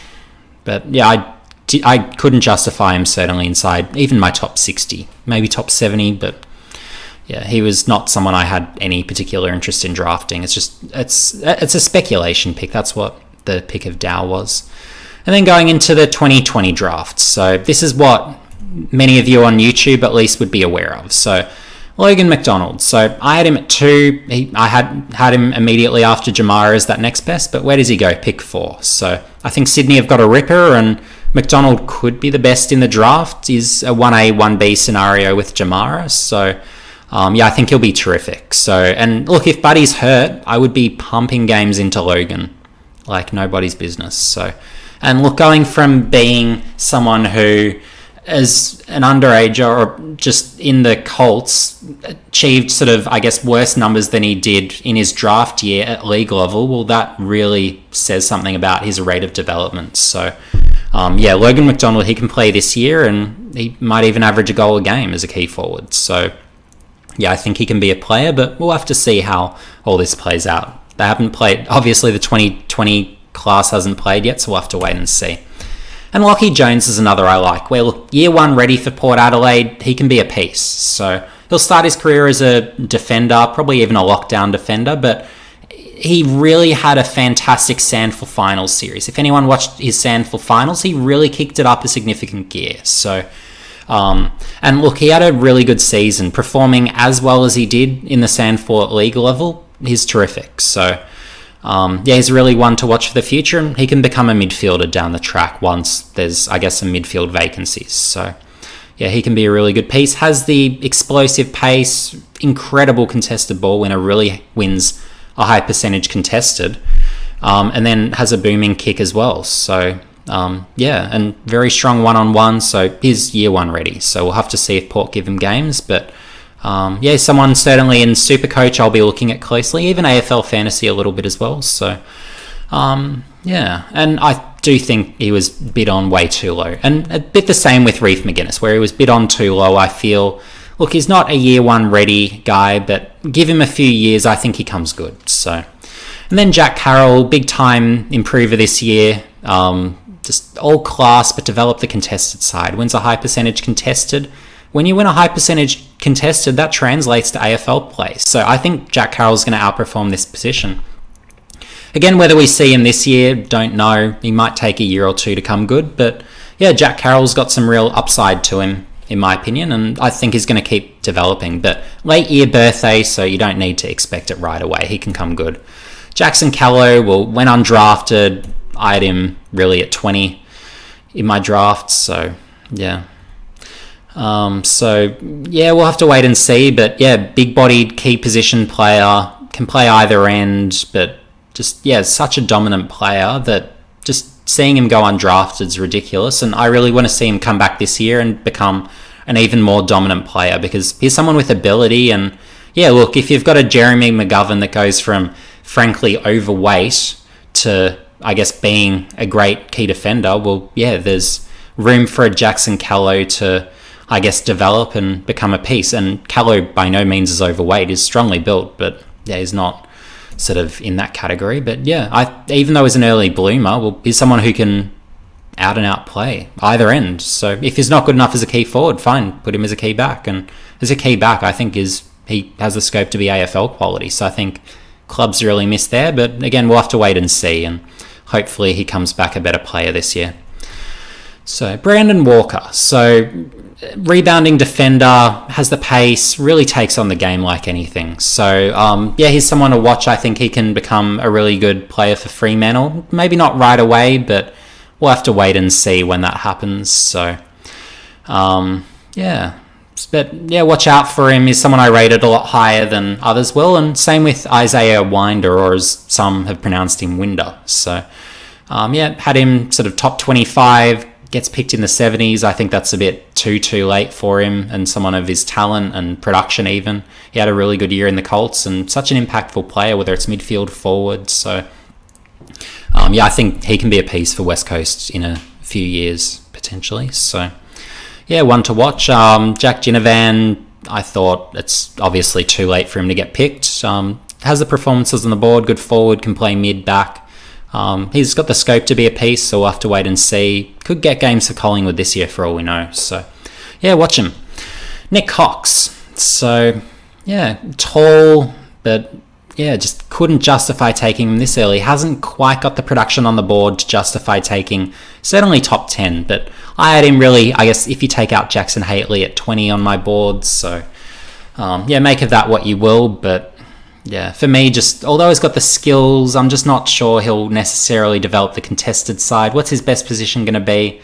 Look, I don't know, but he's someone where he can develop, but I'm just not sure he's top 10 material. And same with Zach Reid, where, look, tall, ruck height, key defender, but again, is he that guy? Has the skills, covers the ground fine. Have to wait and see. Can ruck, but yeah, just pick 10, just a bit early for me. Just without seeing his rate of development this year, it's another of those cases of just not quite enough evidence. So, Connor Stone, I just thought it was too early and a bit ridiculous, really, that it was first round early. But yeah, we'll have to wait and see. He can hit the scoreboard and, yeah, has some tricks around goals. So you never say never, but yeah, for me, that was just one that was a bit too early. Oliver Henry, look, brother of Jack, probably a little more talented, frankly, than Jack at the same stage and age. And look, I didn't have Jack on my draft board in his draft year, in fairness. But yeah, so yeah, with a Henry, look, it's just a bit too early for someone who's a medium marking type either end. You can get those types with later picks. So yeah.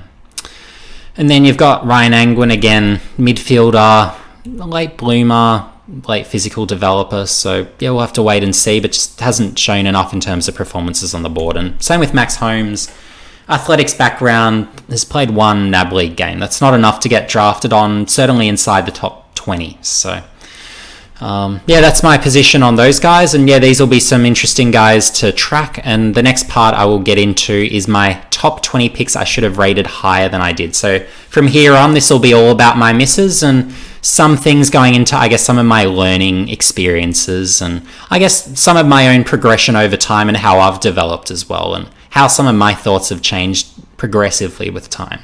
Okay, so next up, I guess we're into, I guess you could call it the fails or misses section of this project, I suppose. So starting off, so top 20 picks I should have rated higher than I did. So to qualify, they must be worth at least the pick selected and must have featured at least twice as early as they featured on my draft board. So Andrew Gaff, is he worth a top 4 pick in hindsight? Absolutely he is. Where did I have him? I had him at 9, or if you take out the zone selections, I had him at 8. So obviously too low and frankly disrespectful to Gaff. And yeah, to his credit, he's become a fantastic footballer, going from really a skinny kid who couldn't win any of his own ball to being a really, really capable midfielder. So obviously the elite endurance, has the speed, great kicks. So yeah, so that's Gaff, and yeah, well done to him. And for me, again, and the key with this exercise is it's about the learnings I've taken out of it. And with Gaff, I did take significant learnings out of it over time, I guess, but it is really one where over time I've come to appreciate more so, and I guess his type, where it's just he's that elite outside accumulator where high endurance, has the skills but finds a heap of it. You tick those boxes and you can be a capable outside mid.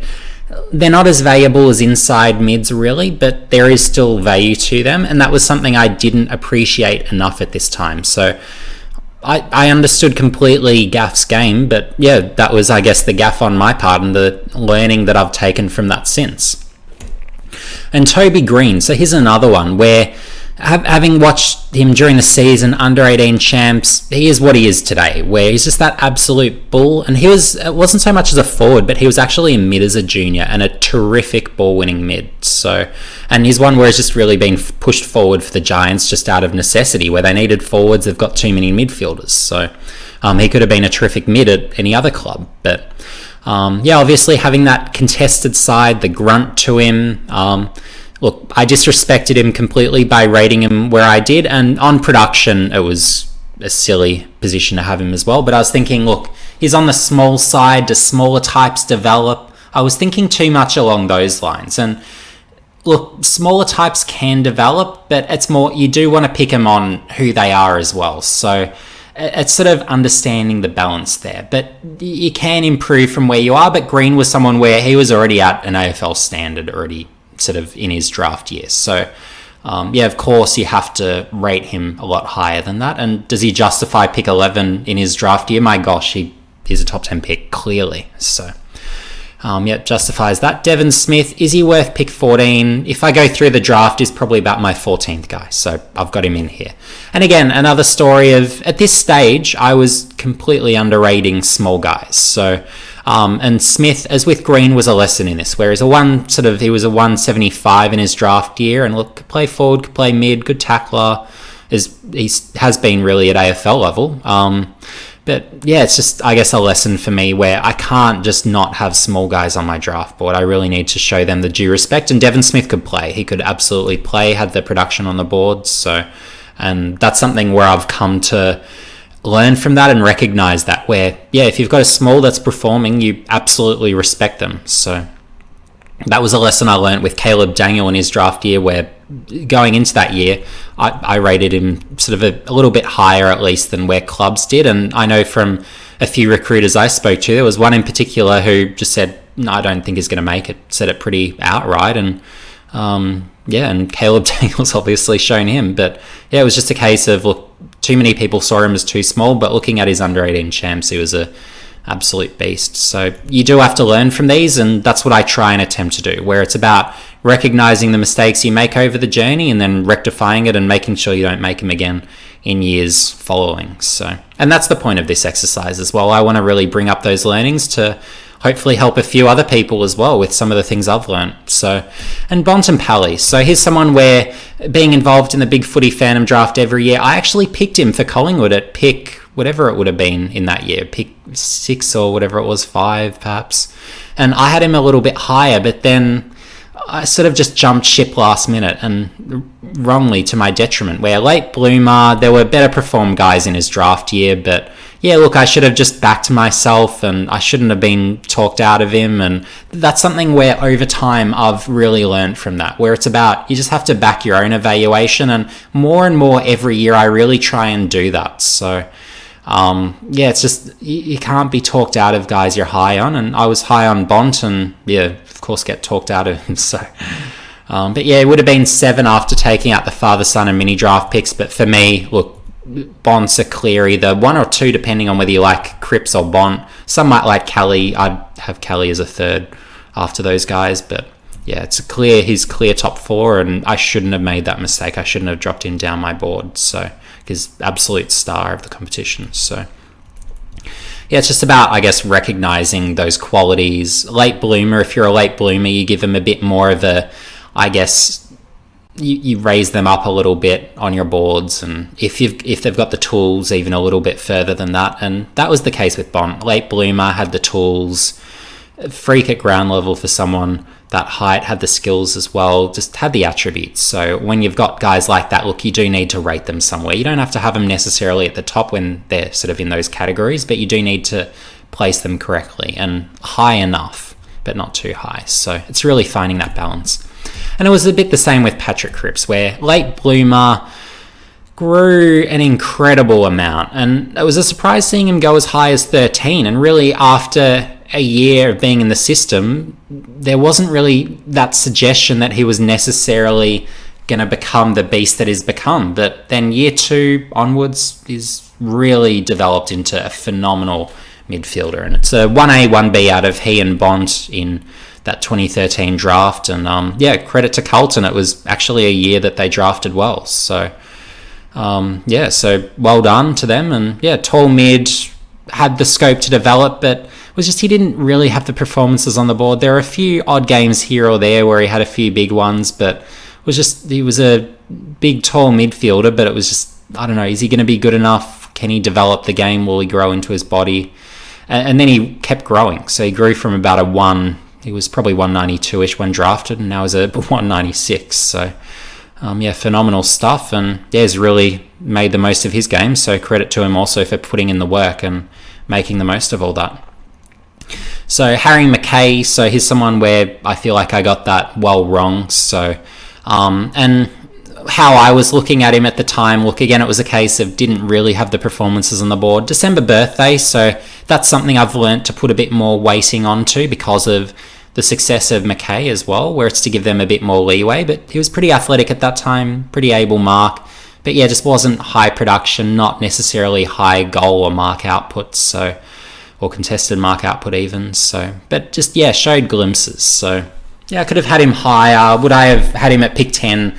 Knowing what I do now, well, of course, he's a top 10 pick now, I'd say, from that draft. But based on his, I guess, lackluster production at the time, well, I probably still wouldn't have him quite that high. But it's just, I guess, being aware of that December birthday element and being, I guess, that later developer is something you do have to put into the equation, and that's what I got out of that, I guess, McKay one. And then Curnow. So there are a lot of people that were in the mode of, well, you don't take key position players that are sort of on the shorter end if they're sort of sub 194 centimeters too early. So, and I got suckered into that, where I rated Darling better than I guess the clubs did at the time, but I think it was probably out of, I guess, Shane Kirsten, where he probably didn't quite perform. He was someone where I probably rated him a little higher in his draft year than where he landed, and just, I guess, seeing him not quite develop, it made me a bit cautious, where, look, if you're a shorter sort of key forward, maybe you don't have as much development in them, and that's sort of what I was thinking of the Kerno. And yeah, look, you take out the academy guys, he's higher than sort of 25, but yeah, look, he's someone where I should have had higher. And yeah, look, it'll be interesting to see. Hopefully he comes back. He's obviously had all the injury issues of late, and fingers crossed he can return to the footy field. If he doesn't, well, then maybe this pick looks a bit more justified, but obviously injuries permitting, well, he's worth a pick 12 or better, to be real. So yeah, and that's one that I had to learn a bit more from, and really, I guess, give greater consideration, because he had that sort of dynamic game to him as well, that sort of impact. So yeah, Kerno's one that I really needed to have higher than I did, really, or at least someone who matches up like him at that age and stage. So, and Tom Duday, so he's someone where I didn't rate him. I just thought, he's a negating defender, but I'd barely seen anything much of him. But yeah, terrific interceptor. The issue's injuries. He's probably barely played 20 games, if that, in his years since joining Adelaide. So yeah, fingers crossed for him. He, I guess, can have a good injury run, but yeah, we'll have to wait and see how all that plays out. But yeah, I didn't have him inside my top 60. That's a howler. And with defenders, if they're really good intercept marks, then you can justify having them on your draft board, because there's always a spot for guys who can take intercept marks. So, and look, he's developing leadership qualities. There's talk around that he could be sort of even a future captain potentially for Adelaide. So we'll see how all that plays out. So Quaynor, so yeah, he's someone where I'd be saying, look, he's probably closer to that pick 13 mark. Whether he's a pick 13 quality quite, I'm not sure. That 2018 draft's phenomenal, but Quaynor is a good player. Clear best 22 for Collingwood. I underrated him. I didn't see quite the scope to develop, but yeah, he's improving. I just thought, look, is that more physically mature sort of type where he's a bit more advanced for his age. So yeah.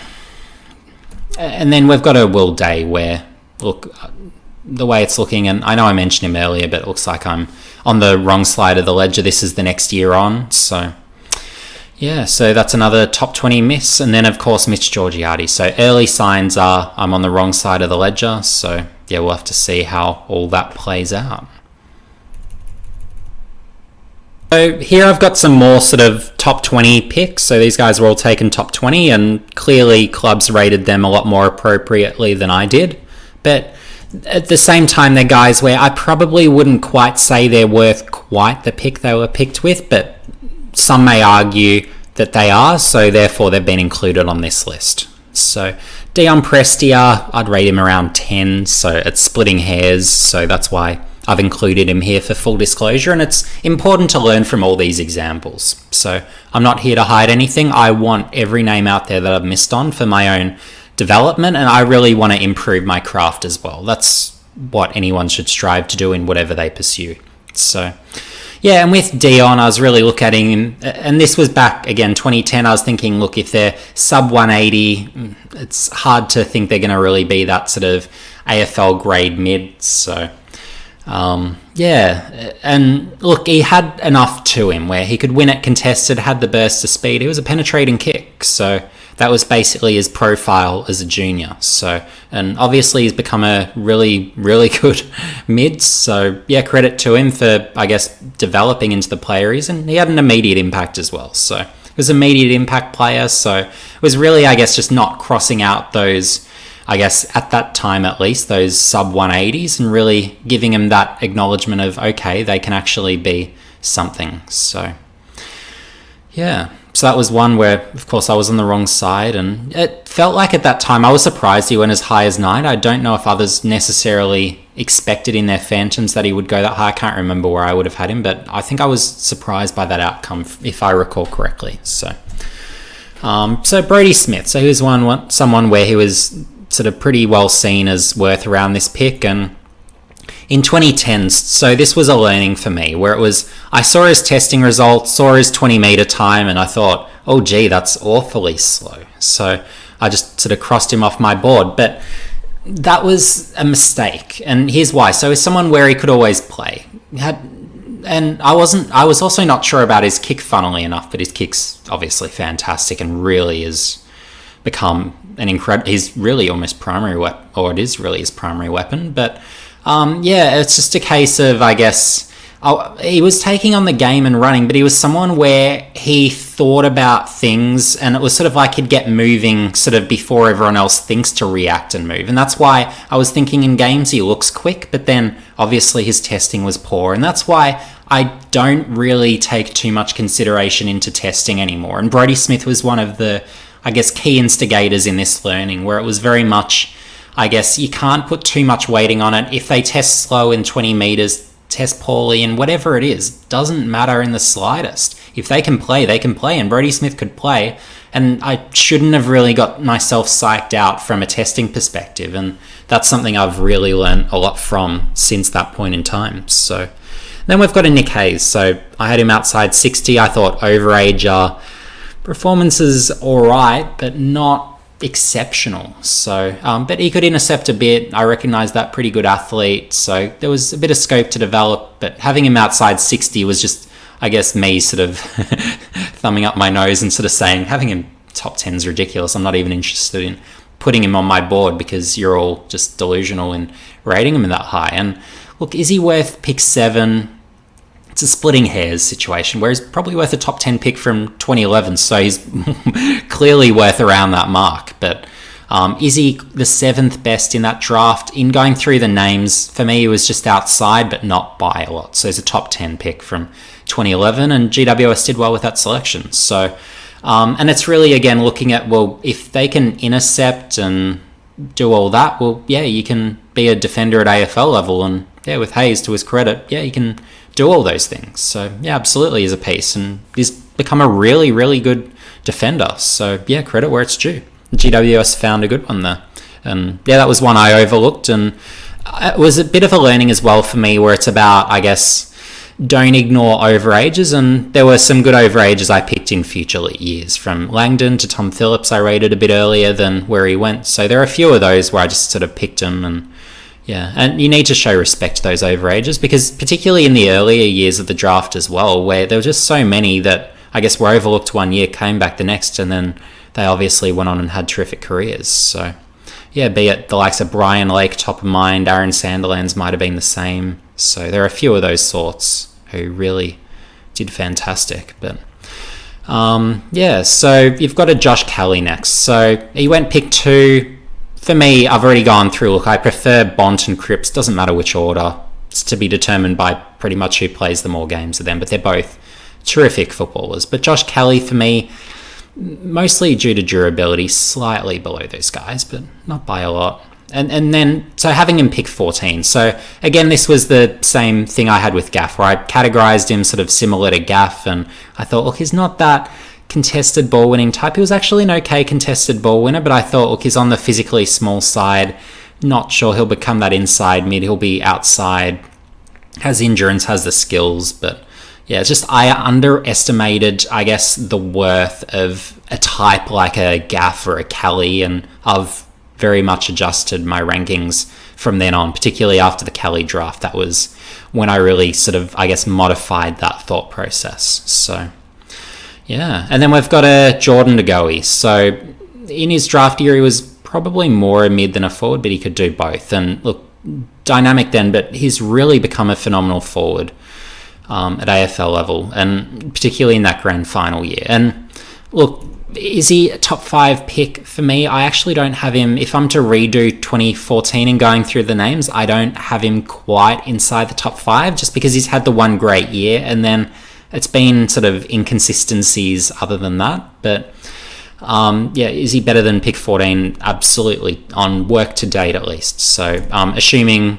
DeGoey has a good career from this point onwards, he's worth around that sort of pick 5-ish mark. So he's not a pick 1 contender anymore for me. I think that ship sailed, and I think there are better players. For me, he's a younger Josh Caddy, which may sound disrespectful to others, but yeah, for me, Caddy's actually better than people realise if you play him forward. So that's the disclaimer there. But yeah, Jordan De Goey's good. I'd like to see him play midfield this year. Hopefully he gets those opportunities and then just rest forward, and then I think he'll be more involved in games, be a bit more of a consistently impactful player. So and then he can definitely get back that top 5 worth, if not be around that sort of pick 2 or 3 marks. So that's something to watch for with De Goey. Hopefully he starts applying himself to become that player that he's certainly got the potential to be, but he's just never sort of won enough, found enough of the ball to really sort of suggest, at least to this point, he's that sort of certainly pick 1 contender in hindsight. But yeah, pick 14, too late, too low for him. So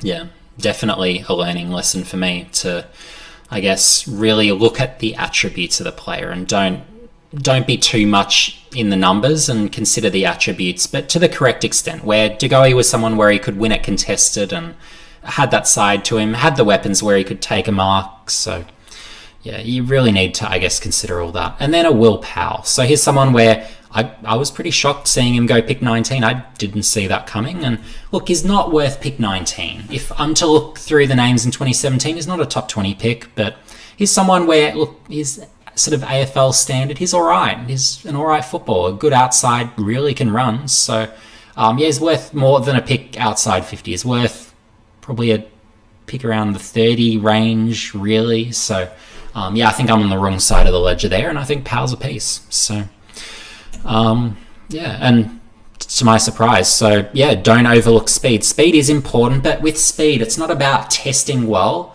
The learning experience, I guess, to put it this way, from Powell is, well, if you apply it in game, and my gosh, Powell can apply it in game, well, yeah, you can really provide useful run in an in-game capacity. So, and then with a Connor Rosie, so stacked draft, basically because there were just so many great numbers in this draft. He dropped to 13 on my board, and of course that's a mistake. His worth, for me, is actually outside of my top 5 at this stage. Maybe some still have him inside their top 5, so I've got him listed here for, again, full disclosure. But he was someone where, why did I have him as low as I did? I was really thinking, well, he's just a back, he's just a forward. He probably isn't a midfielder because he doesn't have that stoppage craft, bit small, won't be that level of contested ball winner. And I still sort of see a bit of that. He can go through the midfield, but he's probably more that, I prefer him more as a forward, but you can have him back and he can really generate run as well. So he does give you options, and he's more valuable than sort of pick 13. I think he's still a top 10 pick, and he could contend for that top 5 mark. But for me, he's closer to pick 5 than pick 13, certainly at this stage in sort of the development of everyone in that draft. And then we've got a Taron Thomas. So I don't rate him as a top 8 pick. There's just too many other great players in that draft where it's just, I can't justify that early. And he was bid on a few selections earlier than I expected. But with a Taron Thomas, he's better than, at least to date, a pick 26. And he's someone where, look, a few years out from that draft, he was actually a really good footballer. But he's someone where I just thought, look, he hasn't taken those next steps in his game. And he's someone where in his draft year I was thinking, look, he's not showing the offensive capabilities. He's bringing it defensively and all that. But offensively, it's just he's not generating enough run and doing enough for that. He put those doubts for me to sleep in his sort of first year, so he's worth more than pick 26, at least to date. But I'd say he's worth around that. He's a top 15 pick, I would say, from 2018 on quality, at least to this stage. So, yeah.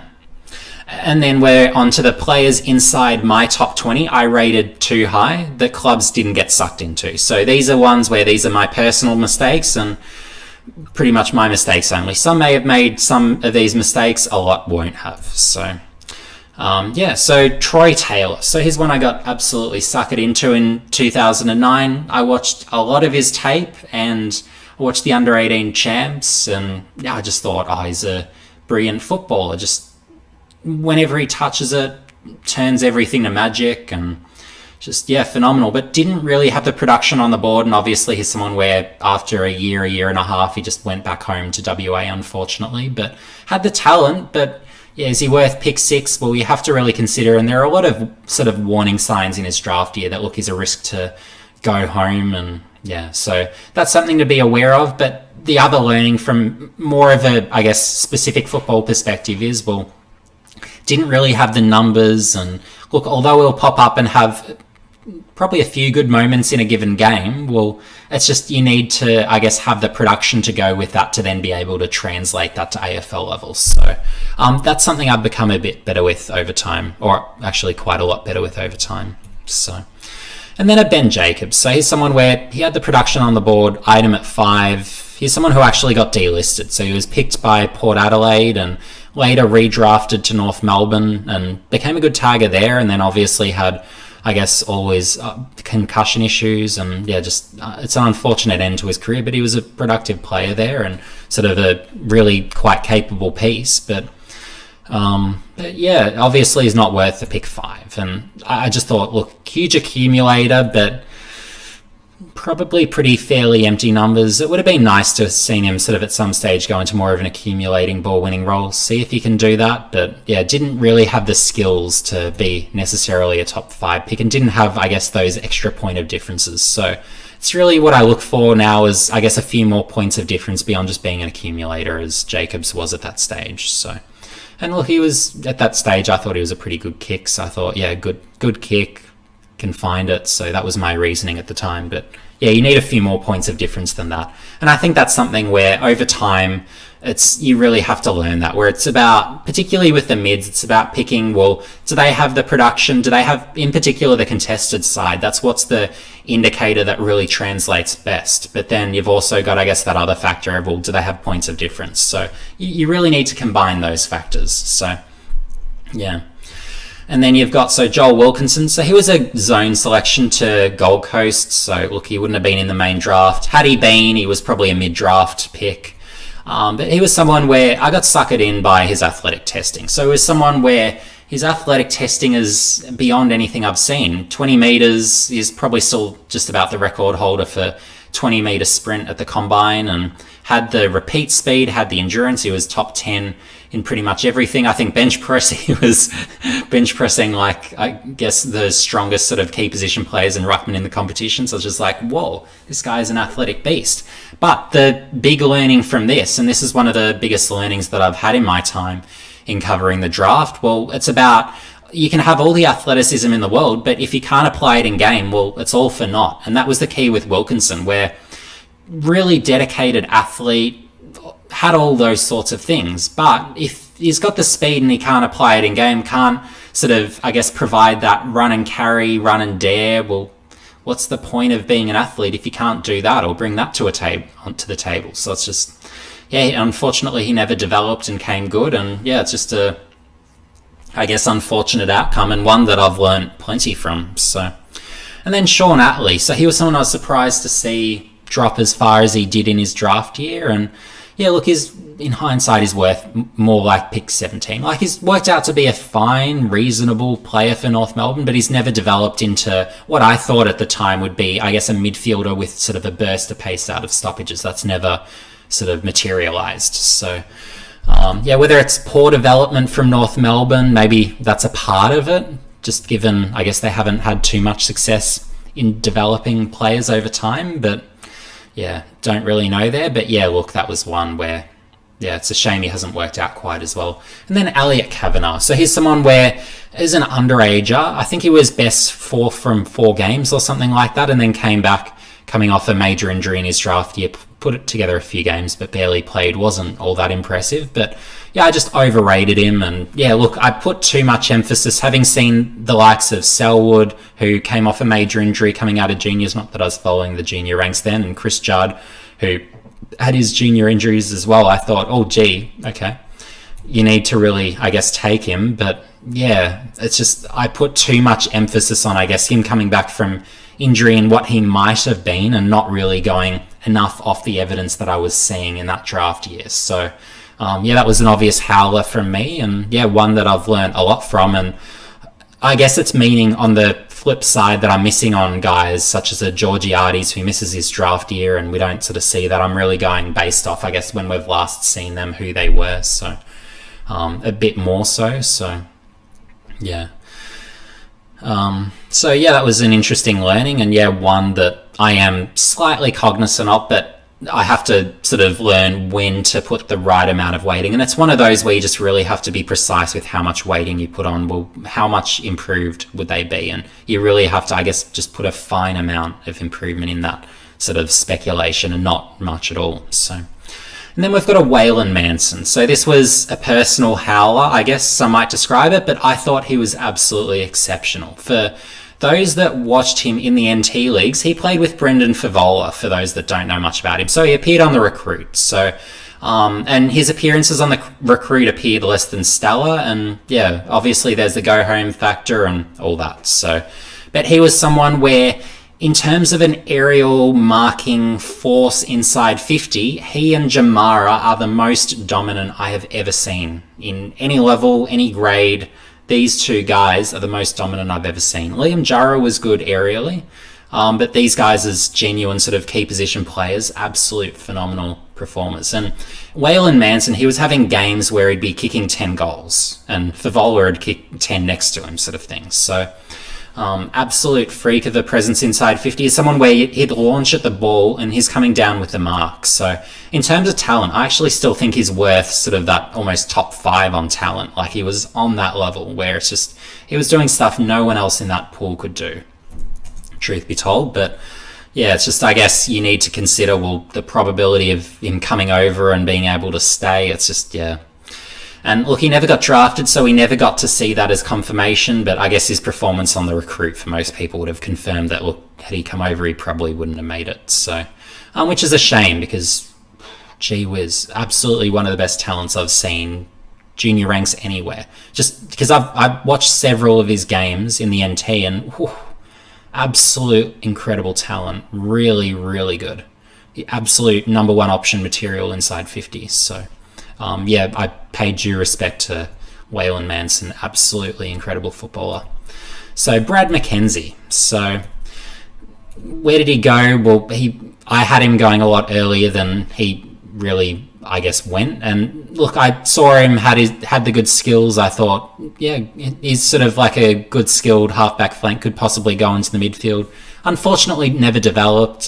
He's had a few years in the SANFL where he's been pretty good, but not quite AFL standards. So, yeah, obviously I picked him too early. And yeah, look, it's about, like, you can be a good kick, but you don't want to pick a guy too early just because they're a good kick. And that was something I got suckered into back around that point as well, where it's really about more appropriately weighting guys who can kick. Like, if you can kick, that's fantastic. That's a starting point, but you need to be able to do more. And that's sort of, I guess, where I missed the point with McKenzie. So...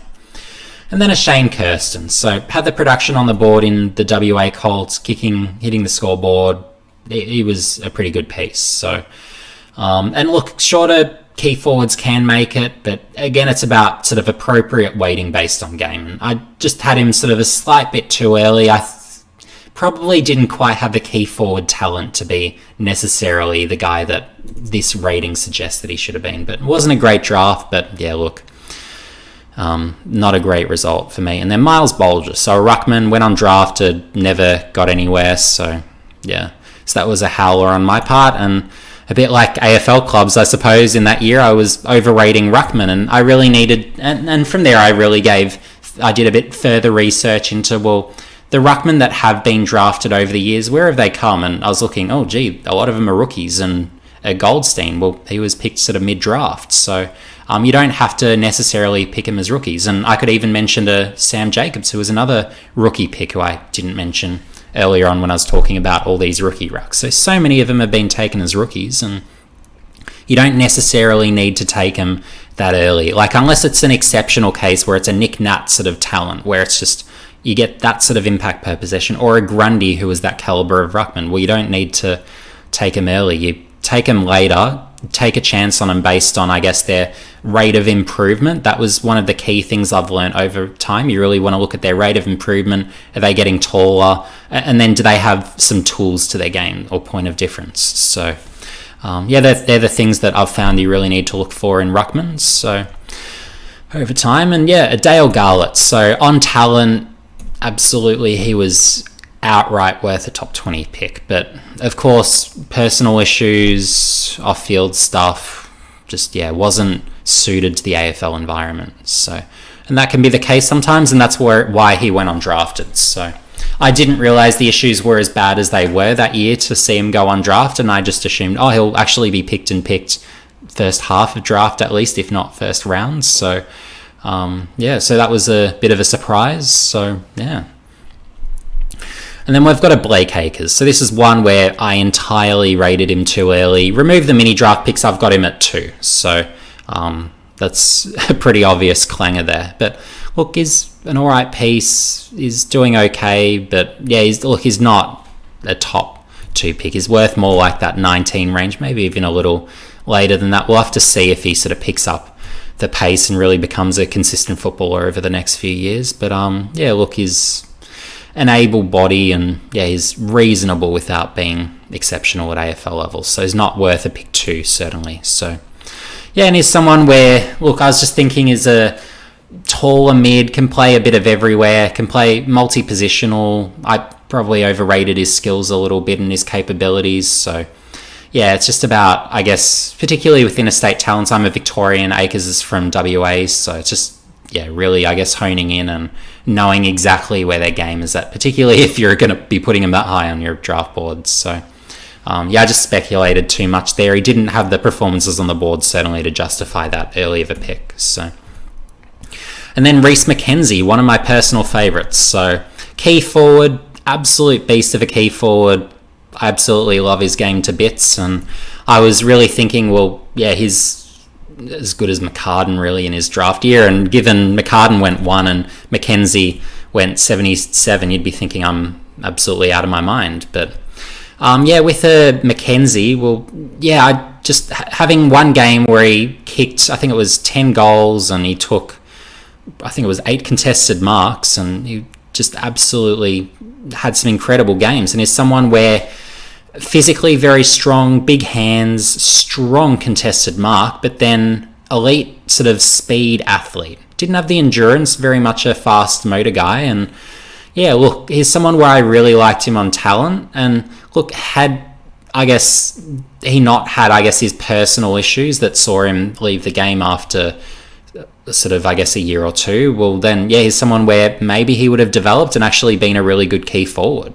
Whereas someone where he's at least a better Casbolt, I would have thought, had, I guess, he been in a good mental space and able to continue his football journey. But, so that's a bit of a shame there. And, like, he's someone where, even as a key forward, he could have pretty easily adapted to be a great key defender. So, so I thought he really would have given options, and he was worth more than pick 77 just as a, I guess, opportunity. But obviously I had him way too high, and you do need to consider those off-field things. So I guess that's the key learning there in terms of like whether they're, I guess, capable of really having a career. And look, I'm not privy to those sort of things. I don't sort of know the insides of the particular players. It's more I just watch them on game day. I go to games, I watch games, so that's what I do. So they're not the things I'm too worried about. And but obviously if you're a club, you need to be absolutely all over all that. So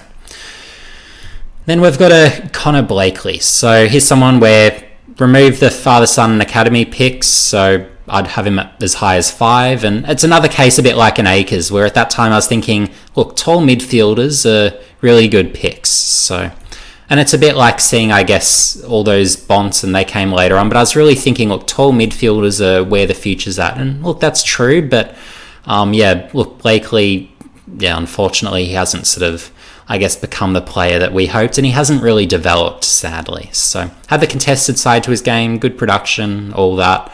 But in hindsight, look, he's worth roughly where he was drafted. So and then Ben Keys. So I really liked Ben Keys in his draft year. So I was really looking at him as another Dane Beams sort of guy even. So really good mid, saw good skills, good mark, can play forward of centre, hit the scoreboard, take those marks inside 50. So I saw him as that dual position impact player. That's what I was sort of seeing. And look, with Brisbane not getting him games, I was really thinking when Adelaide picked him up, oh, you beauty. And look, he's turned out to be a good rookie pick for them, but in a role that I wasn't expecting. So But has the elite sort of endurance, so I'm not surprised that he's become sort of an able sort of tagger. But yeah, look, he's got those forward of centre capabilities as well, so I'd like to see that a little bit tapped into, but he's also an able ball winner. So I'd like to see a bit more sort of, I guess, of that balance into his game, where more offence, more ball winning. But yeah, I just think, yeah, he was underutilised by Brisbane. I would have liked to have seen more of him. So yeah, so that's keys. So yeah, and he hasn't obviously turned out to be the level of player that I was hoping, but yeah. And I guess part of it is, I guess you need to make sure they're performing at a high level in a good competition. I was watching him in the NEFL. I used to love watching the NEFL when the competition existed, but seeing the games just streamed online, fantastic. Loved what I saw of Keys during the under-18 champs, liked his attributes. So yeah, it's just a shame he hasn't quite been that player, but it's great to see him kicking on with Adelaide and being a reasonable piece. Not great, but reasonable. And then a Matthew Kennedy. So yeah, he was someone where delisted to my surprise and horror at the end of the year, because this year has actually been, in my opinion, his best year of footy, and he's proven that he's actually a good ball-winning mid. So yeah, I think that's more of a, I guess, list reduction thing more than anything. But yeah, I had him at 6, and yeah. And yeah, very much, I guess, pick 13 in hindsight. Yeah, look, that's more realistic. But with going to GWS, didn't get those opportunities because they've just got so many midfielders. So yeah, and he's someone where, look, you can play him forward, can take a mark, can hit the scoreboard a little bit, but his best is a ball-winning mid, so he can do that also. So he's got those sort of tools to him. And yeah, look, hopefully, I guess he can keep on for Carlton and be a reasonable player. But yeah, obviously he wasn't worth what I thought he was. And again, getting suckered into the tall midfielders. So it's not all about going tall midfielders. And again, at this time, I hadn't really learned that lesson. So, and over time, I've gone more towards a model of going for midfielders who really have the production on a high level first. So you can take tall midfielders, but they really need, I guess, all the attributes, the rate of improvement behind them to really, I guess, make them that justifiable sort of early pick. So, yeah. Just putting everything in the right weighting, and at this time and earlier I didn't necessarily put all the tall midfielders to the right weighting. So yeah, and it's improved over time, but yeah, it's been a process. And then Mitch Hibbert again, same story. And look, he was more of a tall back flanker, more of an outside guy. He actually went back to the VFL, but transformed then into more of a ball-winning inside mid, then got redrafted, picked by Essendon, and delisted since. But yeah, I was thinking, look, long kick, has the production behind him, was doing pretty good things. But yeah, look, decision-making under pressure, that was a bit of an issue. Yeah, just doesn't really have the game necessarily that I would look at now and think across half-back, that's enough. Where intercepting can do a little bit, but not quite of a high enough standard. As a rebounder, could run a bit, have the long kick, but not the level of kick or run that I would necessarily be saying he's that level of sort of that early pick. So yeah, pick 33, look, given he's out of the competition, well, yeah, you wouldn't even pick him there. But yeah, it's just, I guess that was one I got suckered into and one I've learnt from since. So, and then a Kieran Collins. So key defender, strong bodied, strong one-on-one, could take one-on-one marks. So I was thinking, oh gee, I like all that, pick 11. But not a good athlete, just never quite kicked on. So and look, being able to do those things, I like that early. But he's someone where, look, he was an early bloomer, physically very developed. So what you need to take into account with that, or at least I do or did, was I guess you need someone who is, as a key position player, showing that, I guess, progression. And if they're not, I guess, that still developing player, well, then you do really need to, I guess, drop them down a little bit, because they might not quite have that same upside necessarily of someone who is showing that improvement and may have a bit more physical development in them still. Then you've got a Luke Partington. So he's someone where in his draft year I thought he was well performed, had the ball winning, accumulation, bit of a burst of speed. I thought his skills were actually pretty good. Yeah, and he's become a really good Sandful player. So he's someone where after a few years delisted. So I thought he was delisted a bit early, but yeah, now has become really one of the premier mids in the Sandful, and he's someone where he's sort of on that border of almost getting another AFL opportunity. So look, he's not a spud by any means. You can't call him that, but he's someone where, look, should I have had him at 13? No. And it's a case of, well, yeah, you've got I guess, pick 28, that was sort of more appropriate for where he was at. So someone where he's not a big, strong mid, probably lacks additional points of difference. So, it's just about, I guess, transforming that thinking with mids into, well, they need a few more points of difference. They need a bit more to their games. So that's probably the things there. And then a Ryan Clark. So he's someone where elite endurance athlete, really have the production behind him. So having those things, that's why I really liked him. Could win enough contested. So, and it's almost a shame we haven't really seen him in those proper sort of midfield roles like he was actually doing as a junior. So, but yeah, it's just at AFL level, he's yet to really, for me, find his niche. So, so where he was picked was more appropriate. Is obviously the second club, he's still there, but he's not, I guess, that guy that I thought he would be. So,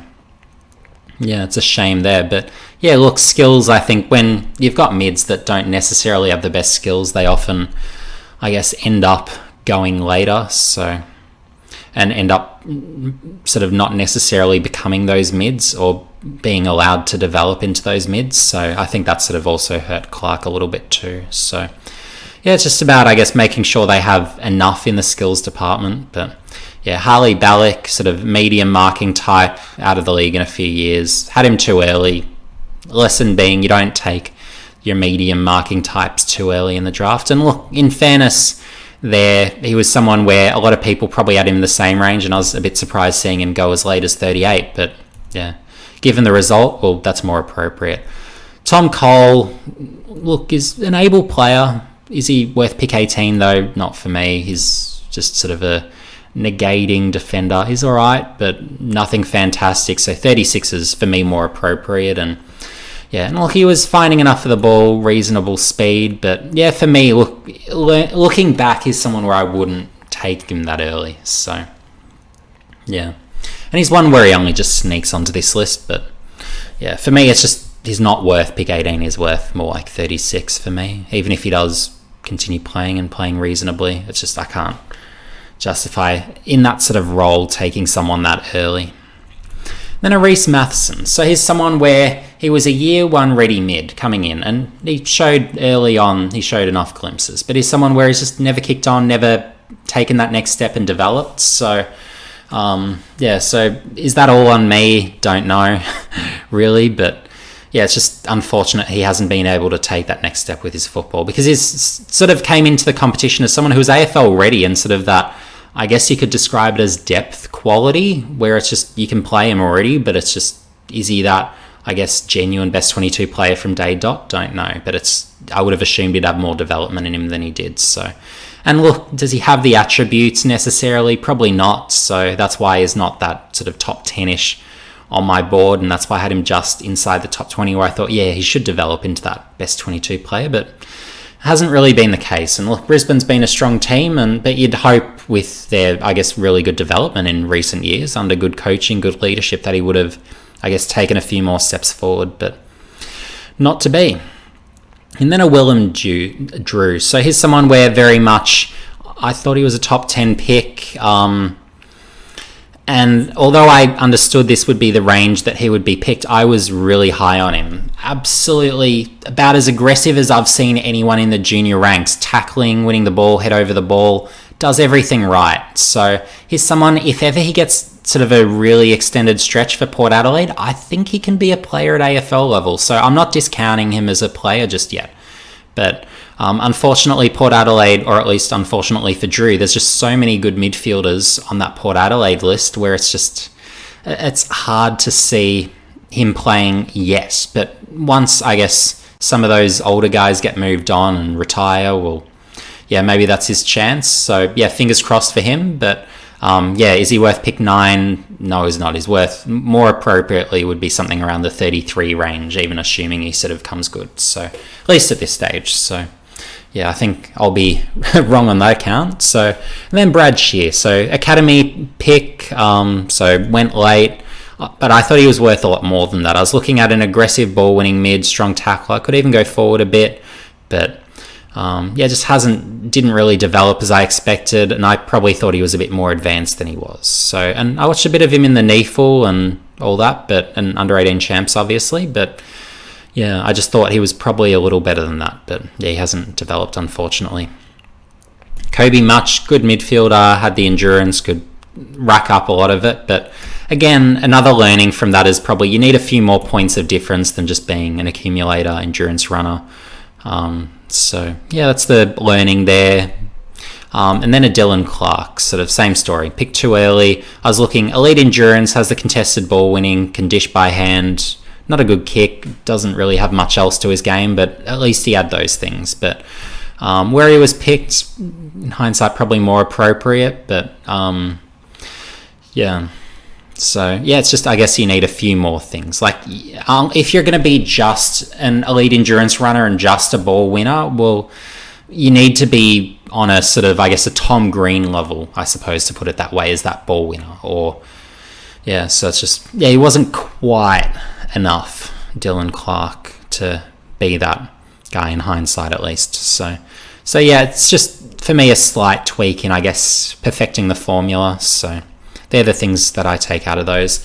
And Luke Davies-Uniacke, so he's someone where I thought very much in his draft year, he's got the ball winning, he's got the burst from stoppages, but then you put him forward of centre and he can take one-on-one marks, really be a threat forward of centre. We haven't seen the latter from him, and that's something I would really like to see him develop at AFL level. So we'll have to wait and see whether he can add that to his game, but I guess the first priority obviously is making him into a good midfielder, and I think he can come good, but is he going to come pick 2 good?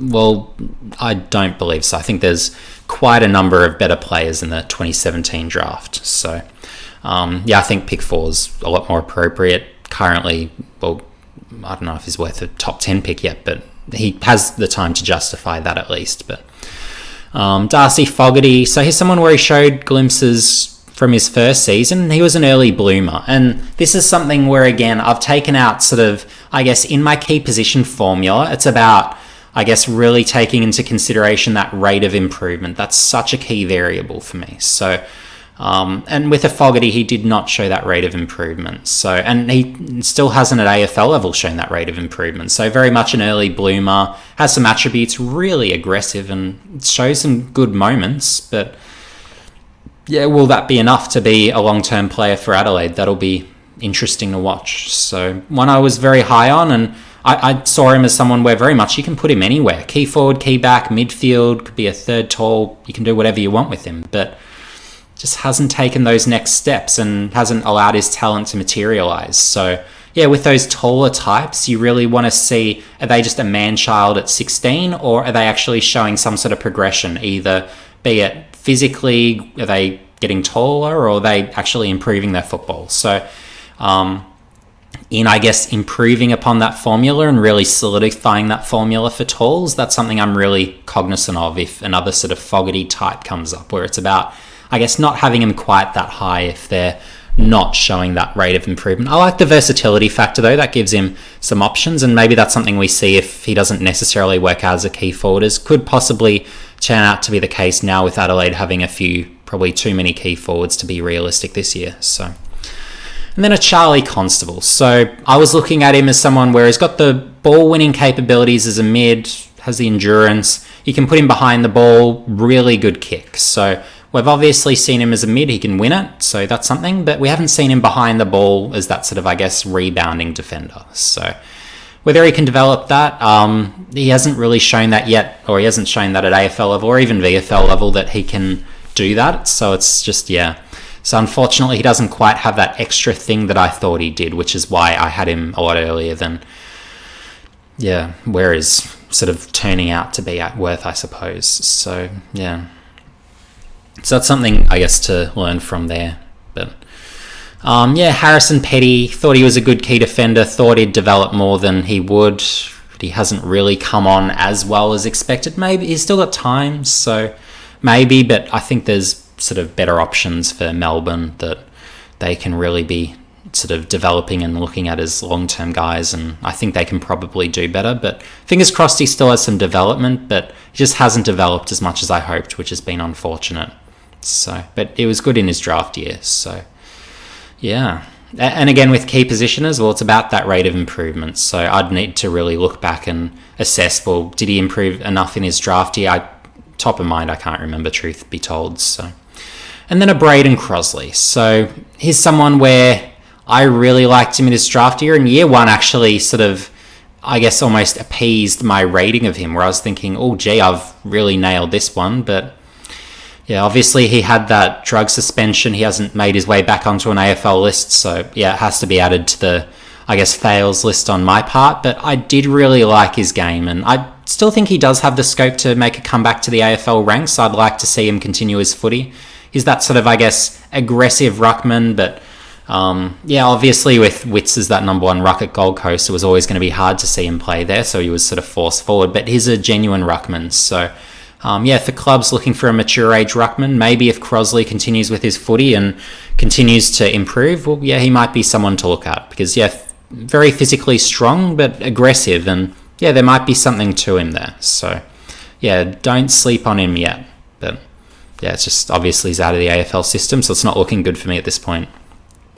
And then a Connor Ballenden. So he's someone where he's still a developing sort of tall. He's just been thrown everywhere, which has been really a shame for Brisbane. And Brisbane is just the worst situation for him to get drafted to, because they've got a team where throughout his whole tenure for Brisbane, where they haven't really had a key position player I would regard as a key forward. Every key position player they've got, whether it's McStay, whether it's Hipwood, every single key position player they've got on their list, I regard as a key defender, not a key forward. So, and Ballenden's the same, and it's just not having those spots to be regularly utilised as a key defender has hurt his development so much, in my opinion. So, yeah, so that's just a really unfortunate one, and yeah, it's just, I guess, it is what it is. But yeah, he showed some really great signs early on his draft year. He's someone where over the course of the year, I kept having to sort of move him down my draft board. Just I reconsidered others, thought others were a little better. But yeah, at this stage, it's not looking great for me. But yeah, fingers crossed. Yeah, he can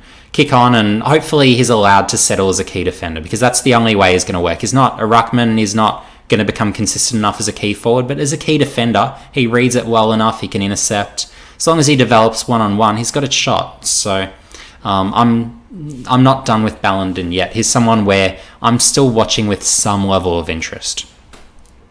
And then a Jordan Butts. So he could come good for Adelaide. He's still got that chance. Maybe he even establishes himself as a best 22 player this coming year. Who knows? But yeah, obviously I rated him at 17, picked the next year. So in that regard, I sort of look good. But yeah, he's obviously not yet an established player, and it's just a hope that he develops at this stage. So yeah, so that'll be interesting to see how that goes. But he's someone where what I was seeing was obviously good. He's a great interceptor, takes a lot of marks, production's there, all that. So that's why I liked him. Had the endurance, so all that's well and good. But probably what I missed a little bit with Butts and what other people saw was just he lacks the impact per possession, where he'll get a lot of it, but he's a bit inconspicuous. You don't notice him, and he doesn't sort of scream 10 marks in a game when he could take 12 marks. So it's just, yeah, he's sort of one of those players where it's sort of a quiet sort of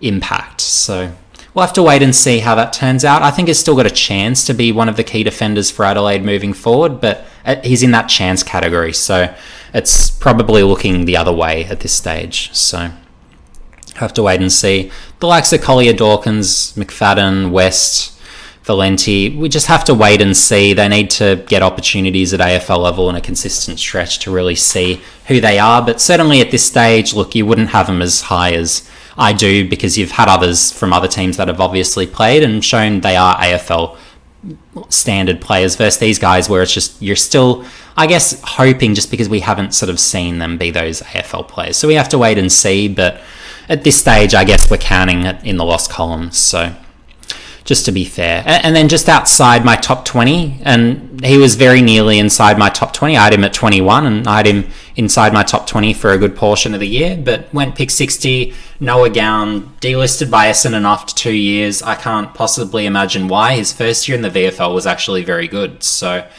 but yeah, obviously they brought in a whole heap of key position players, but I thought Gown got a rough go being delisted that quick. I really think he should have been retained, and I would have been interested to have seen another club pick him up and see if he could develop, because key forward, key defence is got AFL-ish capabilities. So, and I thought he still had that scope to develop given another couple of years. So, another one where it's a bit like a Bellenden, where they're sort of my speculative guys, I suppose, at this point in time. But I still don't mind him. So we'll have to wait and see. But yeah, what he had on his side to go through that. So he was someone where I liked him because he had the contested marking, had the production on the board, reads it just so well. So I was thinking, well, even if he doesn't make it as a key forward, he has the attributes to make it as a key defender. So he's a pretty safe pick early on. So obviously hasn't been persisted with, so we'll never know. But yeah, that's one obviously that's in the L column and just an interesting one. But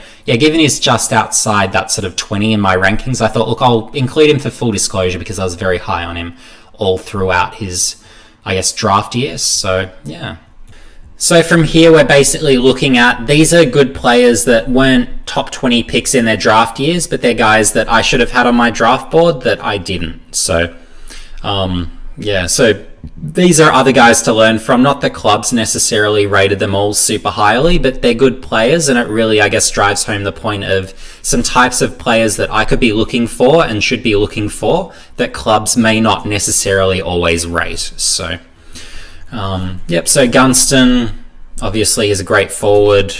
Pick 29 to Adelaide at the time, got traded to Hawthorn, and obviously that's where he became really a great forward. So having him outside my top 50, well, I just didn't think he'd develop into that level of player. I thought he's a smaller key forward, just not sure. I just wasn't that confident on his game. So yeah, I didn't have him on my board, and yeah.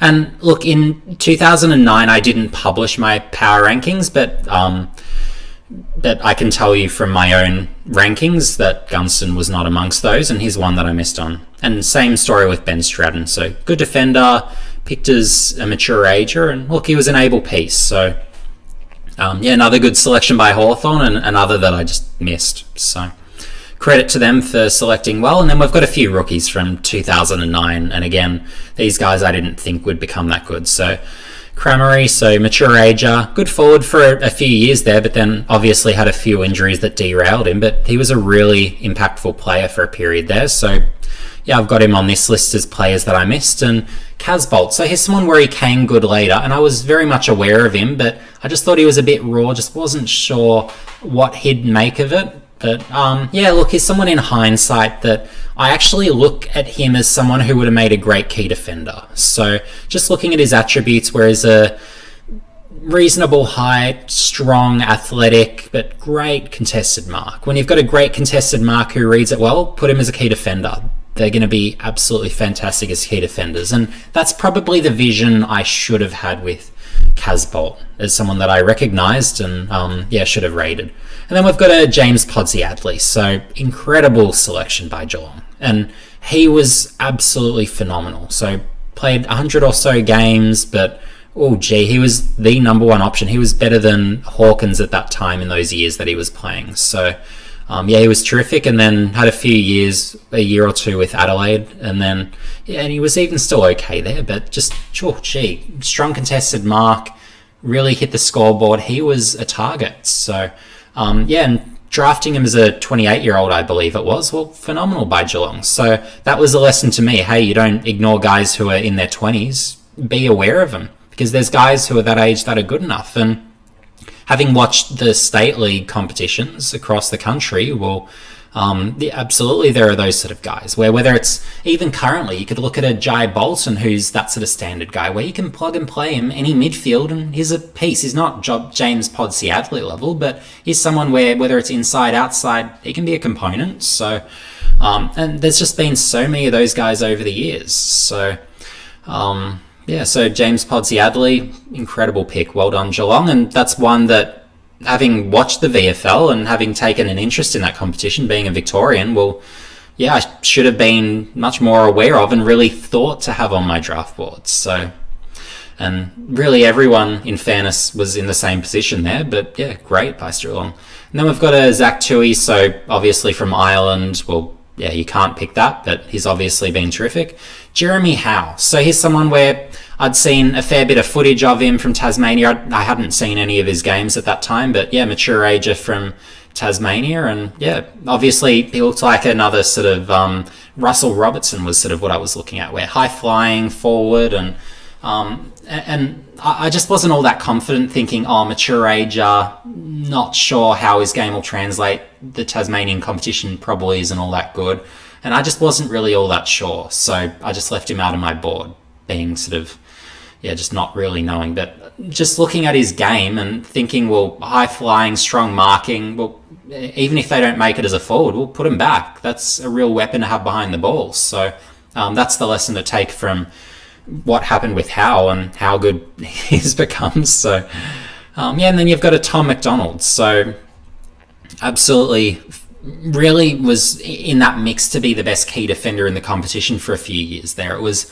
a 1A, 1B scenario with Rance. The fact that he hasn't been, I don't even believe he's been an All-Australian, and if that's the case, and I believe that is, well, that's absolutely shocking by the selectors, because Tom McDonald was really a legit, really good key defender for a few years there. And then, of course, he was switched forward, had a good year forward, that's why he got kept there, and then since, well, he's proven he's not a capable number one option, but yeah, he was great as a key defender. He needs to go back to be a key defender to, I guess, find his game again and become that good footballer again. So, but yeah, I really, in watching his AFL career, I really rate him. But as a junior, I just didn't really necessarily think he would be that guy or become that guy. So, yeah, good development. But yeah, you really need to look at, well, can they intercept? Are they key defenders who can take intercept marks? If so, well, that's really a, I guess, component that you really look for. So, and that's what really McDonald had in spades. Great intercept mark. Jared Lyons, ball winner. I didn't think he was an exceptional ball winner as a junior, and look, it really took him a while for Adelaide, but then, oh gee, he became reasonable for Adelaide sort of in those later years, and went to Gold Coast, and then absolute star for Gold Coast, and they didn't know what they had, and they just weren't sort of looking at what they were doing there. So yeah, they let him go, delisted him, and he's someone that I thought was worth almost a late first round, second round pick, and obviously has taken off for Brisbane and just continued to build on the great things he was doing for Gold Coast and become an even more complete player. So yeah, Jared Lyons, fantastic career to date, and yeah, he's really proven me wrong, and yeah.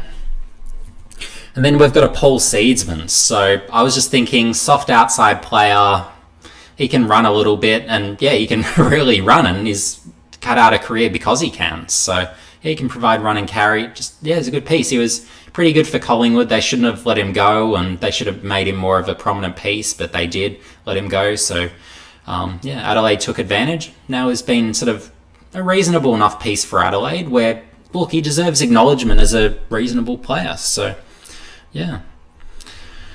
Then Josh Jenkins, well, he was drafted out of basketball, so look, that's one you can't necessarily predict, and you don't need to expect to predict. But yeah, he's obviously become sort of that consistent 2-goal-a-year key forward, really, until he got shipped to Geelong. So yeah, great career, and yeah, he's someone where absolutely he deserves acknowledgement as someone who's good. Tom Jonas has become a good sort of defender over time. I didn't see that coming, wasn't really on my draft radar, didn't think he was AFL standard, but yeah, he's developed into a really good sort of one-on-one player, and even an able interceptor, which yeah, took me by surprise, but there we go, he's developed, so he's become a good piece. Luke Delhouse, this is one I am absolutely filthy with myself for not having in the top 50, and he's someone where absolutely I was thinking sort of in his draft year, just having watched him during the under-18 champs, I was really thinking he just provides such great energy. He's someone where just he makes something happen, and that's something I didn't realise the value of at that time, where I was noticing it and other people were noticing the hair and just saying, oh mate, you're noticing the hair is no good, and yeah, just got sort of suckered out of that one. And yeah, but no, I really liked Delhouse, and I'm really filthy that I didn't have him in my top 50. So big learning lesson. And if you've got guys who are lively, show energy, feel like they're going to make something happen, well, there's value to those guys. And yeah, that was a big learning for me. And that's something I've really had to keep learning and keep putting even greater weighting onto more and more over the years. So yeah, so to this day, it's still sort of, I keep adding more weighting to that because it's really valuable, that sort of, I guess, side to the game.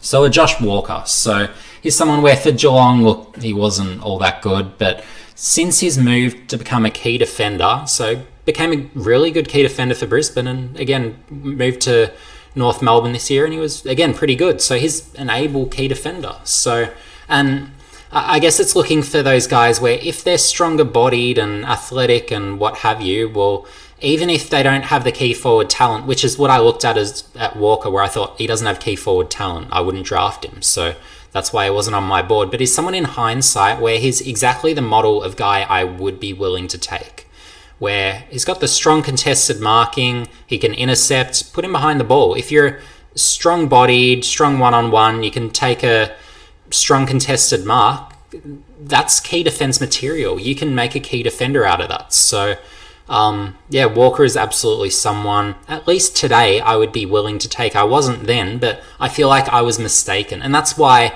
there's guys like, with this year, we've got a Callow, where I had Callow featuring on my board, where he sort of fits that Josh Walker model and Levi Casbolt model, where they can be key forwards and maybe they'll be okay key forwards, but if they don't make it as a key forward, put them as a key back, and they've got the attributes to be a really good key defender. So, I would be willing to take a Josh Walker today, and I wasn't then. So, and that's been one of the adjustments I've made over time, where I'm really realizing if you've got a key defender who can take a contested mark, really reads it well, that's someone you want as a key defender. And that's something to really value. And even better, if they can take one-on-one marks like a Brian Lake used to do at will, well, even better. So now we've got a Jason Johannesson. So I had him outside 50, but really has the speed. When you've got that sort of speed and a guy who you can just put the ball in the hands of, you need to have him on your board. So, and then from here we've got a Jeremy McGovern. So he's someone where, look, I didn't really see much of him, frankly, but he's someone where all I knew about him was, he's just an overweight key position player. Well, and being from WA, I hadn't really seen much of him, really. So, and look, he's someone where, gee whiz, he's an all-time great key defender. So, and you can't be put off by a guy's sort of physical profile, even if they're overweight. Look, you need to give them due consideration. If they're good enough footballers and if they have a gift, whether it's contested marking, one-on-one marking, you really have to give them due consideration and really consider how their game could work out. And gee whiz, Jeremy McGovern's game has worked out to all-time standards pretty well. So yeah, he's been phenomenal for West Coast. Just you can't, and that's the thing, you don't need to be an athlete to be a key defender. That's what you can learn from McGovern, where you don't have to be an athlete to be a key defender. If you read it better than everyone, you take contested marks and intercept marks better than everyone, and any time the ball is airbound and you can just almost guarantee this guy is taking the mark, well, you can take this guy as a prospect. So so that's something that I will absolutely be looking at. And if you've got a big-bodied key position player developing in the junior ranks, well, I would be putting him as a key defender and basically saying, watch what Jeremy McGovern does, become him, and then you can be an asset at AFL level. And my gosh, McGovern would be the first key defender I'd pick at AFL level. Sort of, if I could just pick a team to win today, he would be that guy for me. And then you've got an Elliot Yeo. So here's someone where I was thinking, look, he's a medium marking, can play either end, didn't like his skills, reasonably athletic, but yeah, I didn't recognise that he had the contested ball winning that he has, and that can happen with the interstate guys sometimes where you don't recognise that. It's like a Nat Fyfe. I wouldn't have had any idea in 2009 that he could become the contested ball winning mid that he became. I realised that he could be a sort of marking forward, and look, he'd miss a lot of shots on goal, but it's a bit the same with an Elliot Yeo where, look, he's not Fyfe, but he's a really good contested ball winning mid. He's had his years where I think he's had at least 1 year of 300 contested possessions in a year. So with an Elliot Yeo, well, you need to draft that guy if they can be a mid like that and become that sort of ball winner. And I just had no idea he was that level of player. So congrats to those that had Yeo certainly inside their top 30, if not higher. And I know a few that did, so congrats to them.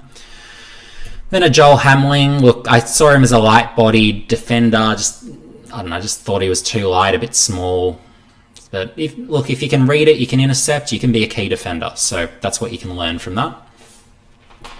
Bradley Hill, I actually liked him early days where, look, I knew of his sort of, I guess, athletic capabilities. I knew of his elite endurance, and I was thinking, oh, gee, he could be something. And I saw some sort of instinctive elements where I thought, yeah, look, here's a piece. And then I got sort of talked down from him a little bit and just, oh, he's got the endurance, but he can't find or win enough of it. And I just sort of got too suckered into that, and really wrongly. And look, he still even today can't win it contested. And look, on the outside, you do want guys who can win it contested, but with Hill, he was still good enough where, look, you can justify him. So it's just about putting that right weighting on him. Where he was picked, I don't know if I'd even sort of have him that high. Sort of, if I was to get that type, like obviously he justifies that selection more than he's better than a pick 33 in that draft. But yeah, just I guess picking that type, it is something you do have to consider. But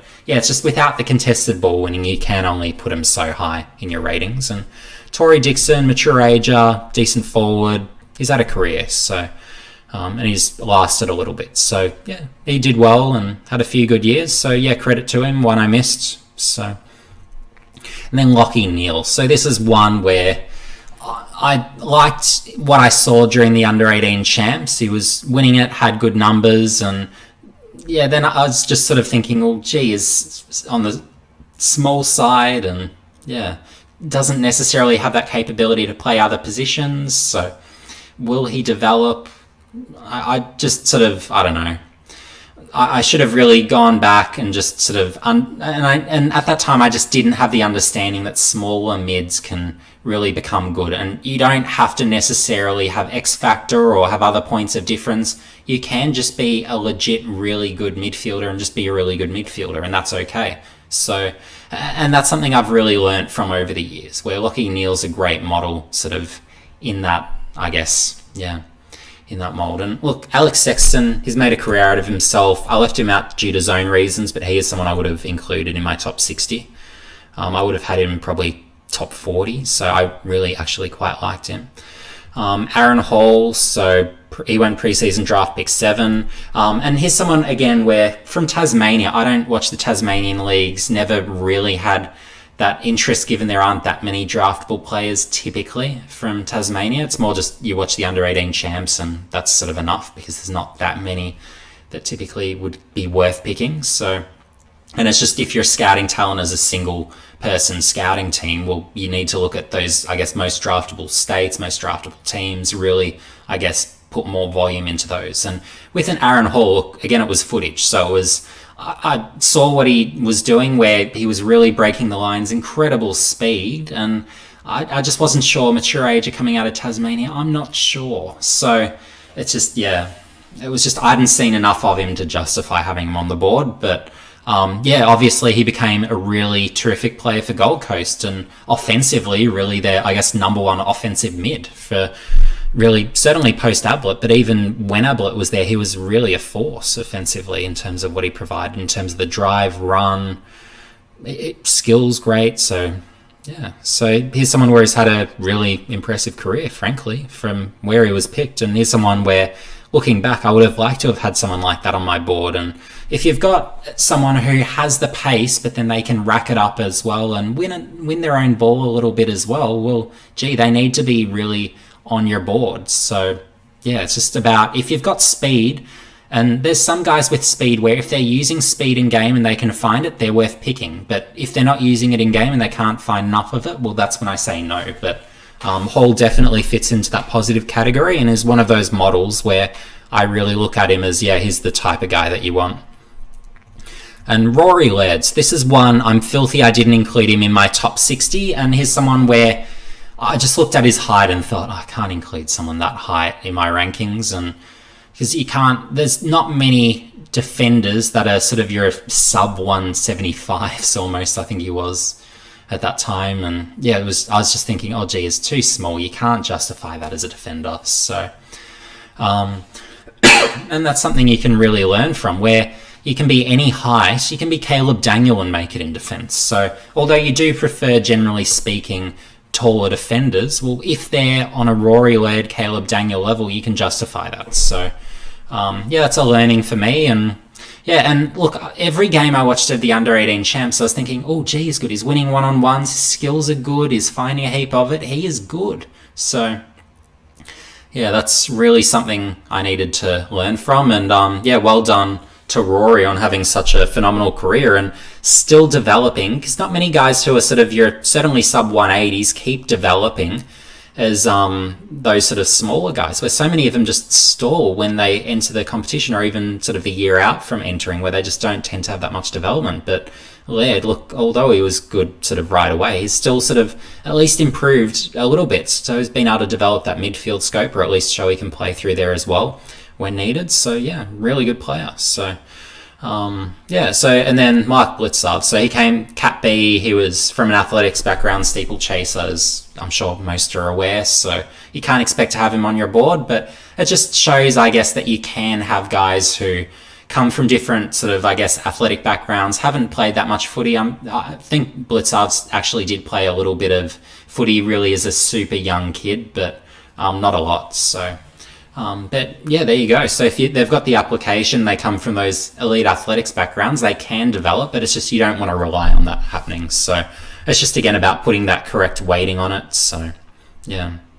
And then we've got a Sam Gibson. So he had a reasonable career, and yeah, he was a reasonable player for a few years on the outside. Picked as a mature age, just racked it up, couldn't win any of it contested to save his life, but yeah, racked it up, had the endurance, skills good enough. So yeah, he was a piece, and yeah, well done on that selection. Then Harry Cunningham. So he's someone where he's been reasonable for Sydney. He's not great, but he can provide some run. He's an able piece. So yeah, he's someone where, look, in hindsight, as with a Gibson, you'd certainly have him in your 60s. So they're two that I need to be aware of and thinking about. And yeah, then Ben Jacobs. So in his draft year, I liked him, and then he got redrafted at 37. I thought, I'm just not sure, where it's just I didn't think his skills were good enough, not sure where he's going to be able to position himself, so I wasn't sure he'd necessarily come good. But yeah, he came pretty good.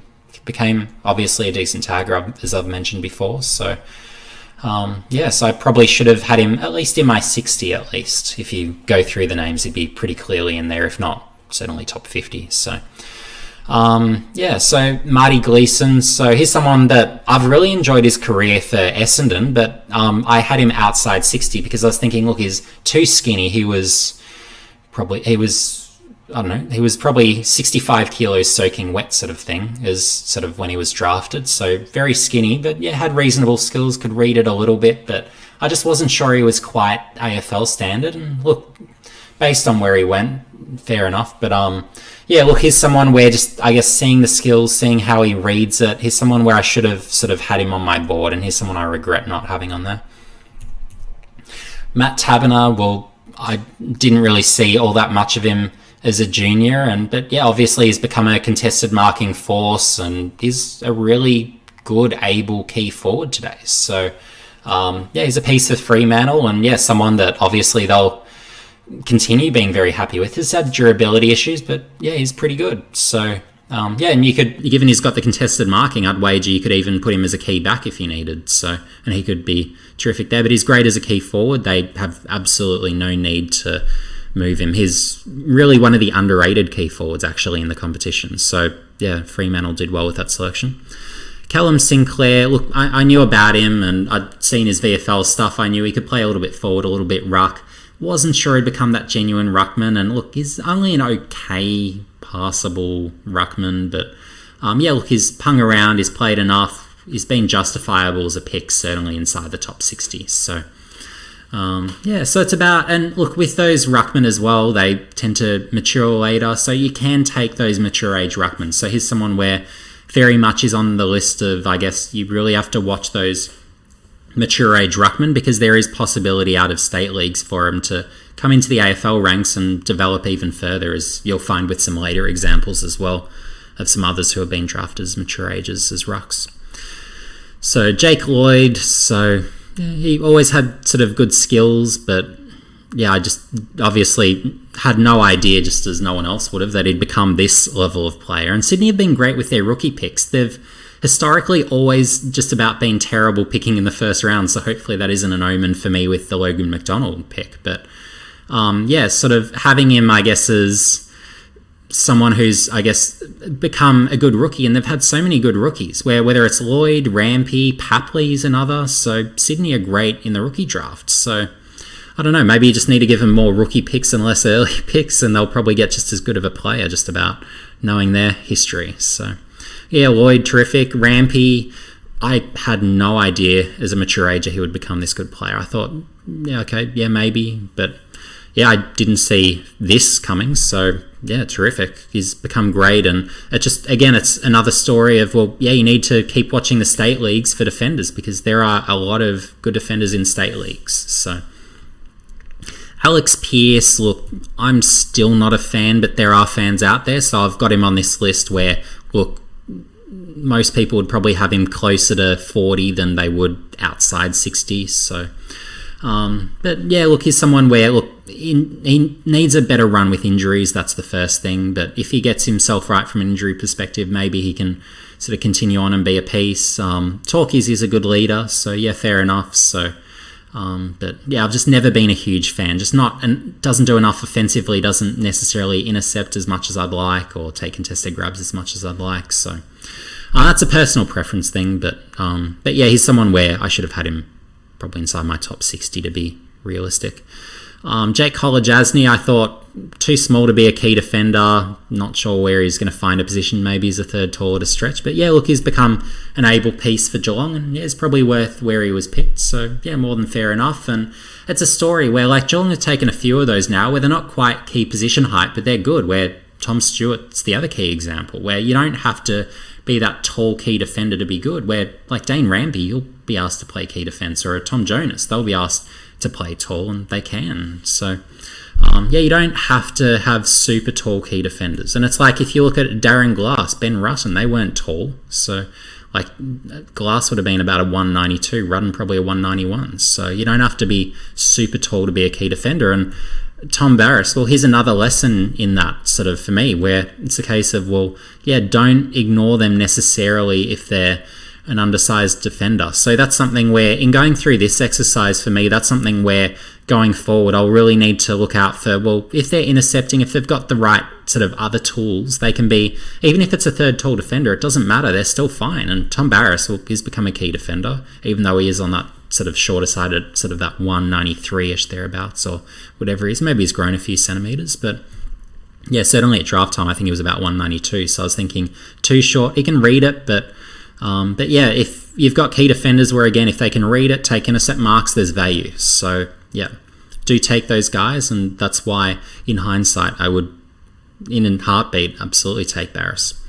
And then we've got an Aliir. So here's someone where I am absolutely shocked at how well he developed. So as a junior, he could not read the ball aerially at all. He just couldn't read it at all, not an intercept marking threat.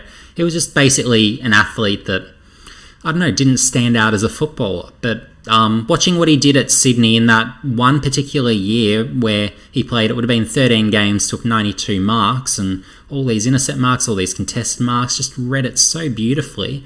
That's his spot. So he's a great key defender. So yeah, we'll have to see sort of, I guess, how he goes with Port Adelaide. Fingers crossed for him. They put him as a key defender on a wing, or as a backup ruck, or as any sort of ruckman at all. That's just completely missing the point with him, and it's not really looking at, well, what can he do? And he's someone where he developed, so if the same guy was in the same draft, I wouldn't pick him, but he's someone where, certainly in hindsight, absolutely fantastic pick by Sydney, so really good stuff. So just because of that development in the AFL system. And Orazio Fantasia, look, he's someone I could have had on my board. He was on the edge, didn't have him, so my loss, something I need to learn from. But yeah, he's been a good forward, and hopefully, obviously, has a better injury run from here with his new club. But yeah, Port Adelaide need those forwards, so he'll be a welcome addition, that's for sure, in that front half, which have had to field mostly midfielders to be their forwards in recent years. But yeah, Fantasia's well outperformed where I had him, that's for sure, and outperformed his draft position, so he's been a really good forward. And yeah, so particularly with all those offensive gifts. So yeah, if they've got the offensive gifts as a forward, you have to give them due consideration, and that's something I need to consider more as well. And then a James Sicily. So I was looking at him as a strong marking medium type, mostly as a forward. Could probably have played a little bit back as well, but what he's added to his game he didn't have as a junior was his kick. Hawthorn have developed his kick out of absolute mind, where it's the same with a Warpool. They just develop guys as kicks into really great kicks, and that's the story with Sicily, where he was always a pretty good mark, read it pretty well, but I didn't see him becoming a capable kick. So yeah, there we go. So that would have put him into my top 60 clearly had he been an okay kick, but yeah, that's a lesson to learn, that kicking can be developed, and certainly if they go to Hawthorn, they can be developed as kicks. So, yeah. Carl Amon, look, he's a pretty good outside player, so I should have had him on my board. He's quick, good kick. Just thought, look, he's too outside, not sure he's going to win enough or find enough of it. And yeah, look, you have to be careful with those types, but so you don't want them too early, but you can have them on your draft board if they're good enough. And Amon's sort of developed into that player where, look, he has become good enough. He probably wasn't then, but he's become good enough. Neville Jetta, redrafted. It's probably not one that I need to have on this list necessarily, but yeah, he's obviously become good, and I want to give him credit where he's become a really good small defender. Obviously, sort of now is pretty well objectively done, but he had a number of capable years there, so yeah, he was an able piece.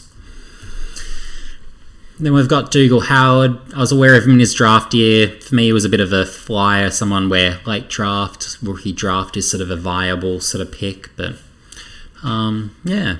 So, and look, he's become an able key defender. Not a great one, but an able key defender. So, and he's all right for St Kilda, but yeah, he showed some signs for Port Adelaide first, but yeah, could be a bit stronger one-on-one, I'd say. But yeah, he's an able sort of, I guess, more spoiler, I suppose, to put it that way, but yeah. But able athlete, tall, so there's a bit there, and he's able. Dan Butler. So who saw this development coming this year? I know I didn't. So looking at him as a junior, I was thinking, well, he's got the speed, and he was more someone where you'd think, oh, he's got the speed, maybe he runs off half-back flank, but yeah, gee, the sort of pressure forward niche has really become something since this time, and wasn't something I really considered because I looked at his skills as tragic. So, yeah, I just didn't see him as a good kick at all. Same with Castagna. So, yeah, and obviously he's improved since, and he's become a really good forward now that he's moved to St Kilda. So, yeah, credit for becoming that sort of player and really, yeah, developing far beyond my expectations. So, yeah, you really have to look out for those. And if you've got speedy guys, like if they've got an instinctive side to their game and they're sort of able to chase, tackle a little bit, yeah, put them forward and then they can become a piece. And a Jack Sinclair. So he's someone where you could play him outside, you could play him a little bit forward. Yeah, he was sort of nearing my draft board, so I can't beat myself up too hard for this. I was well aware of him, but yeah, he was just, for me, just sat just outside my top 60. So, but he's someone where, look, credit to him, he's been good for St Kilda and is the type where I would like to be able to pick him if he came up again, where he's just a good all-rounder. There's nothing bad about his game, but for an outside player, he wins a good proportion contested, good tackler. He does things that not all outside guys do, so I can appreciate his game a little bit, and I understand why, from an analytics perspective, he actually adds up pretty well, generally speaking. So, yeah, he's someone who gets a bit underrated, and look, he's someone where, look, he deserves to be on this list with these other guys for mine. Riley O'Brien. So he's someone where he wasn't always a ruckman. So he was playing with Calder at that time. There were a few sort of ruckmen on that list, and O'Brien was sort of forced to play a fair bit key forward. He always had the endurance and athleticism, couldn't kick then, still can't kick now, to be realistic, but yeah, look, he's someone where if he played more ruck, he was someone who was intriguing, and I'm sort of annoyed slightly that I didn't have him inside my top 60. He was on that edge of being in there, but yeah, what can you do? But I didn't expect him to become the player that he's become, just having not seen enough of him in the ruck at that time where they had, I think it was Kovacevic who was the good ruckman for Calder then, and he was really their number one ruck, that really, I guess, powerful sort of tap ruckman. So, So that's one. But yeah, if you've got a ruck height guy with that level of endurance and you can follow up and win your own ball like O'Brien can and sort of drag it forward a little bit, don't have to be a great kick. And he was an able mark, could go forward of centre, so I think we might see a bit more of that in future years with O'Brien. So yeah, he's become a really good player. So yeah, credit to him. And yeah, you just have to watch out if there's got those attributes and there's enough there. Well, yeah, sometimes they can work out. Jaden Short had pretty good skills then. Obviously, he's become a really good player for Richmond now. And yeah, I just thought, well, yeah, he's not sort of a taller guy. I like the sort of taller rebounding defenders. There aren't many short defenders in the competition. Looking at the Geelong model as an example, they were sort of, I guess, the prime example with defenders. They had no one sort of shorter than probably certainly under 185. They wouldn't have had anyone under that. And they had that, obviously, great teams. So yeah. It's just a sort of a bias of type at that time. And yeah, look, you have to, I guess, take them if they're the best player. And it's the same with Adam Sard next up. So he was someone where he was pretty good in the VFL, I think it was at the time. And yeah, he was playing pretty good footy, had the speed, could provide some run, and yeah, should have. Obviously, he's become one of the really good defenders in the competition. And yeah, but yeah, he's just one of those where I should have had him, but yeah, didn't. So yeah, so that's on me. And yeah, it's just learning where, again, mature age defender, look for those mature age defenders. If you need a defender, go check the state leagues, because you can find them and get them late or as rookies in the case of Sard. And Short or taken as a rookie, so you don't need to spend up big for defenders. So yeah, always be cognizant of that. That's something that I've really learned over time. So that's why I don't necessarily overrate defenders.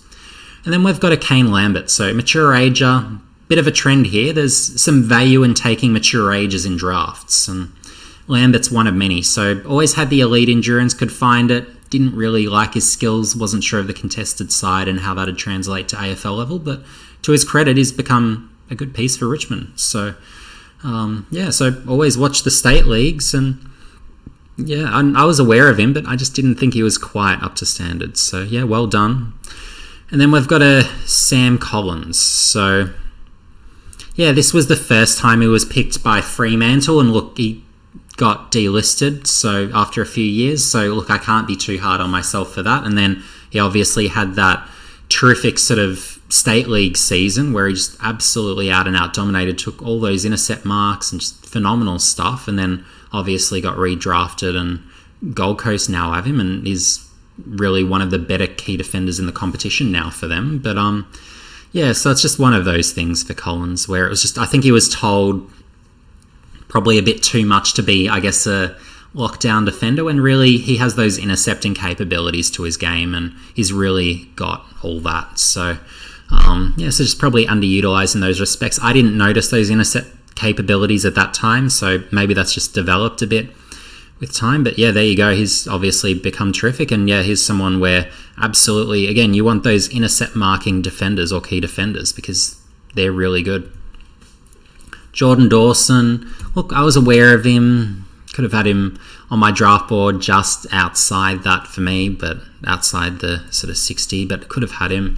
But yeah, sort of, you could play him either end, had the kick, so he's got the attributes, good enough athlete. So yeah, it's sort of like that's just enough to get onto a draft board, I feel like. And yeah, obviously he's developed into an able piece. So again, Sydney with their late picks, they don't mind going late and rookie. And then obviously Tom Papley. So, and he's someone where as a forward, he wasn't necessarily, he's not an athlete now, but he definitely wasn't an athlete as a junior either. So you don't have to be a terrific athlete. And that's sort of what I was thinking, where it's sort of, look, he's an all right forward, pretty productive, and he can win his own ball, pretty good mark, able at ground level, all that. But it's just, is his sort of speed pressure going to be good enough? Well, yeah, it's turned out that, yeah, more than certainly, yep, he's more than good enough all round, whereas one of the absolute elite small forwards in the competition. And again, you have to sort of pay him that respect. So yeah, and at this time, I was very much underrating sort of the value of small forwards, not recognising their value, thinking, oh,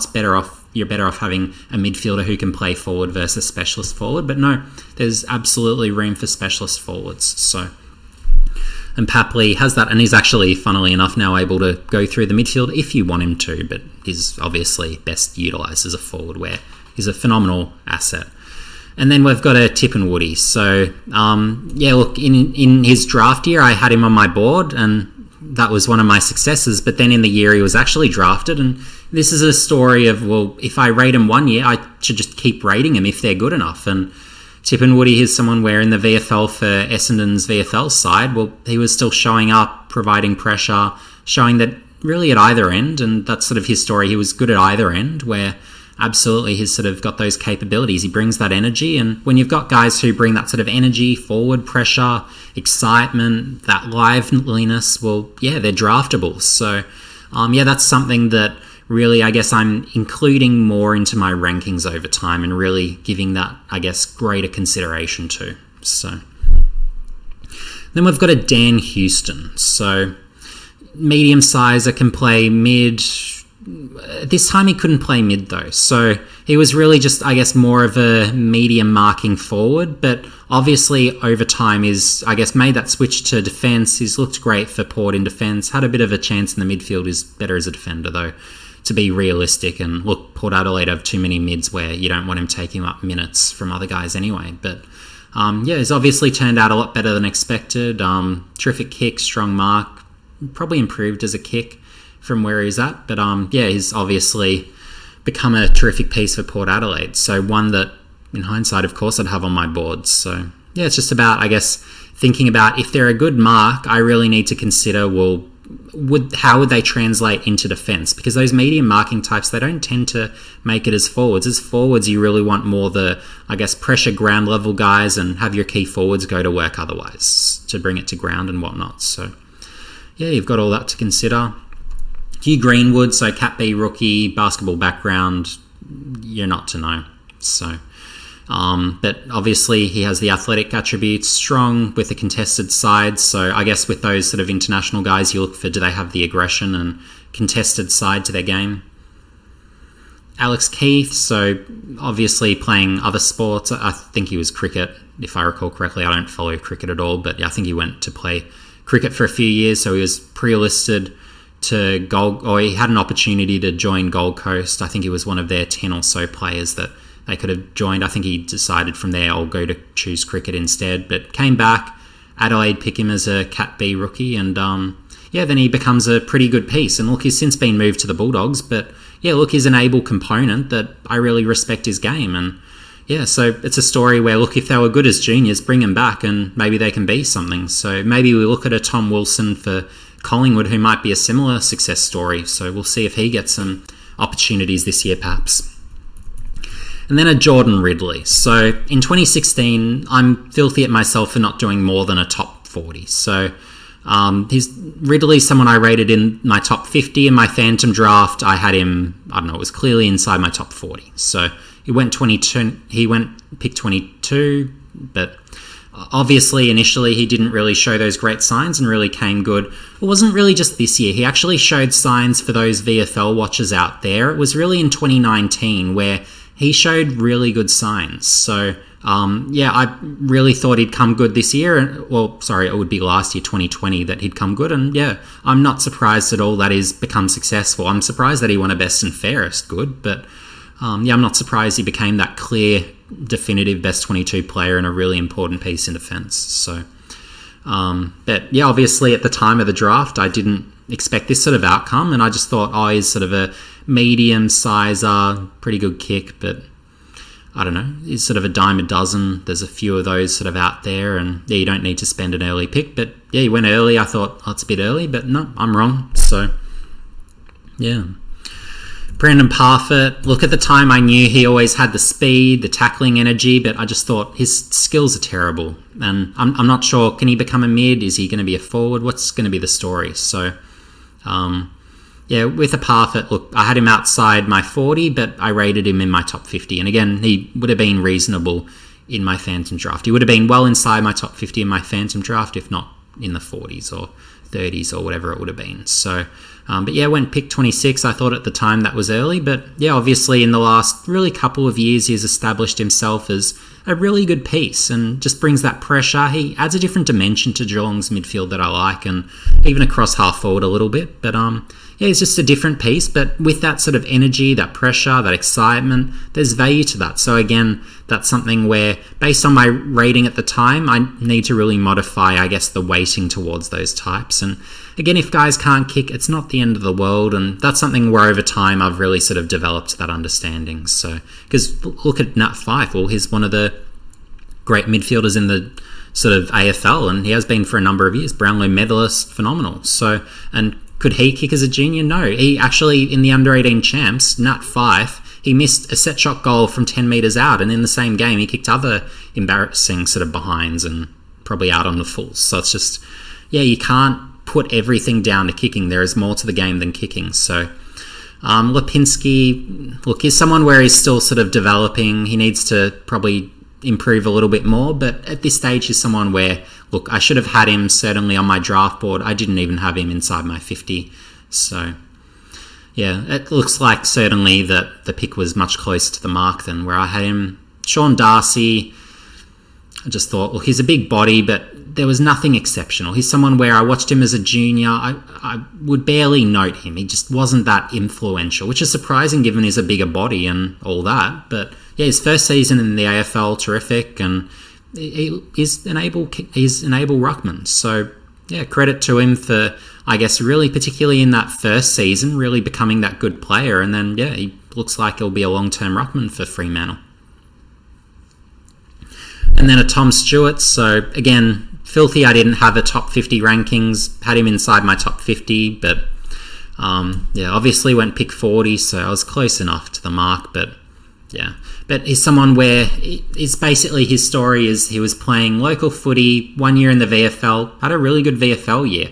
And again, this is another story of, well, if you're a good defender and you're sort of, you don't have to be a sort of super tall key defender to be able to make it. You don't have to fit that profile. So Stewart's another sort of those lessons where it's really banging into me over time that, yeah, absolutely, you don't have to be super tall to be a component in defence, and a really good piece at that. So yeah, so that's still one that I would have liked higher.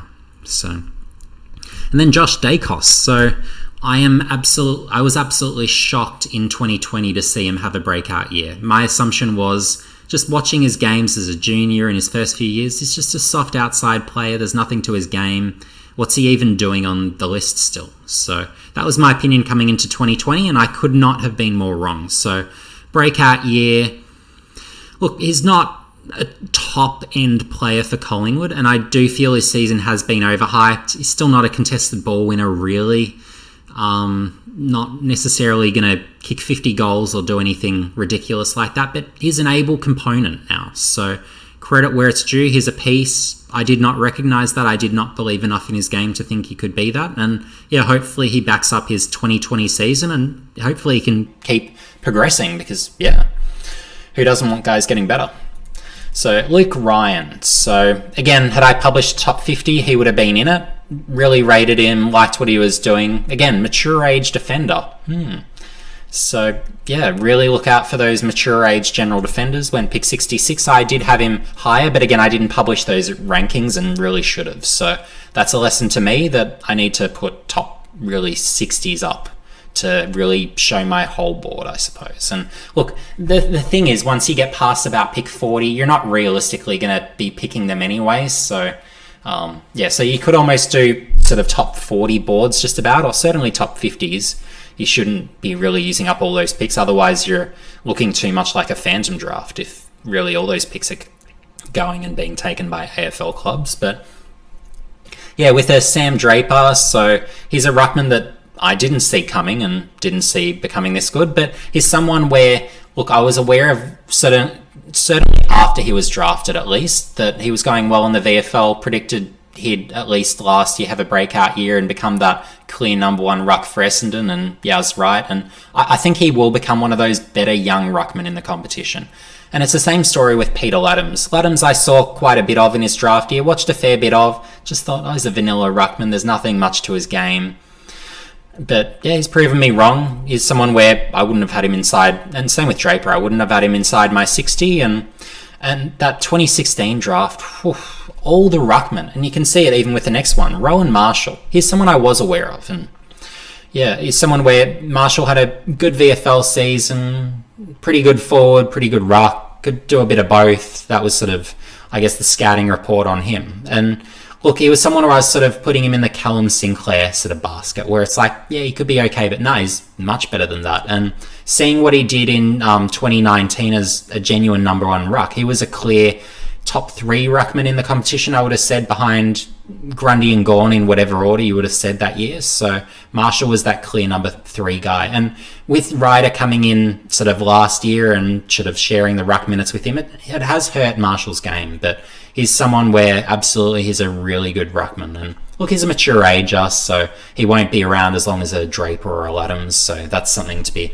mindful of. But yeah, look, he's a terrific pick, and one I should have really rated more highly. And again, with those ruckmen, well, you don't have to always take them in their draft year. Some develop later, and clearly Marshall did, because he's developed since into an absolute beast.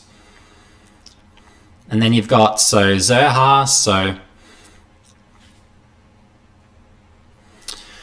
with a Zerha, so yeah, he's a pretty reasonable piece. Look, he's worth more than where he was picked. He's worth a top 40 pick, but yeah, he's not necessarily a top end guy, but I wanted to include him on the list as sort of someone who's an able sort of, I guess, medium sizer. So sort of that medium marking type. So yeah, there's some value to those sometimes. So you don't need them early in your board, but again, picked as a rookie, you can take them later on. So you don't need to put too heavy of a weighting on them. And then you've got Oscar McGinnity. So he's someone where, look, he was rated in my top 60, but didn't publish my top 60. I didn't have him in my top 50 though. So he's not someone that I would have been able to draft, because there's others I would have been drafting before him. But again, absolute success. Brisbane have developed him really well. This year has become a genuine number one ruck. So yeah, he's a piece, and yeah, another that I've missed. So in that sort of respect, where I would have needed to have had him higher to be able to pick him, to put it that way. And then a Tom de Koning. So he's someone where, look, I'd seen him as an underager, actually liked him as an underager, and then I thought in his draft year, he just can't mark. It's just, he drops everything. It's just, I can't see him developing into a key forward. What I didn't take into account, and what I wasn't aware of, is that he was still growing. So this is one of the benefits AFL clubs have. They actually know sort of the rate of growth of guys, and they can sort of look back and see, okay, they were this height at this age, this height at this age. I don't have that information. So yeah, and had I known that he was a later bloomer, maybe I'd have him and sort of a bit higher, but yeah, I just didn't account for him having sort of ruck potential. And my prediction for this year is Tom de Koning becomes the number one ruck for Carlton. Maybe it could be another year away, we don't know, but yeah, I would be pumping games into him as that number one ruck. I'd say he's probably someone where, given his athletic capabilities, he's someone I'm just interested to see. Carlton don't have a great ruckman at this time. And Pitternet is barely serviceable. I'm not a particular fan, so he can win his zone ball, can tap the ruck down, but there's just not much to his game. He doesn't have enough diversity to his game. So, whereas with a de Koning, well, at least he's an athlete, so maybe he develops, maybe he becomes good, maybe he becomes that genuine AFL standard ruck. So it's a wait and see, but given he's a late bloomer, maybe he has enough development in him to maybe become that guy. So a wait and see, but this is one that I could be wrong on, and one that I speculate maybe this year shows up as one that goes in the L column for me. Bailey Fritsch, well, yeah, I had him sort of rated top 60 just, but outside 50, so not that that counts for much, but so I wouldn't have been able to take him. But yeah, pick 31, great mature ager. Did not see him becoming this level of impact player at AFL level, so he's become really good, and yeah, that's terrific selection. And obviously, again, you've got value in mature ages. It's important to scout the state leagues. So, and it's something where, look, my focus has to be on the junior ranks, but in saying that, I do watch as much state league football as I can around those commitments to see as much of these guys as possible. But of course, I don't get nearly the same volume of state league games in, just because there's not as much sort of draft relevant players, I suppose, across all of these teams. So it's really about just sort of picking and choosing your games here and there. So yeah, but yeah, obviously great one there. And look, he could play forward, back. I should have just recognised he was hitting the scoreboard, kicking a lot of goals that year. So it's just I should have had him higher than I did. And Liam Baker, look, I had him outside 50. I just saw him as a small, and again, another sort of mature ager, but I just saw him as a small, wasn't sure he'd become good enough. And look, what's he done? Well, phenomenal breakout year for Richmond this year. He's a piece. He's a really good player. So credit where it's due. I missed on that one. Did not see him becoming this.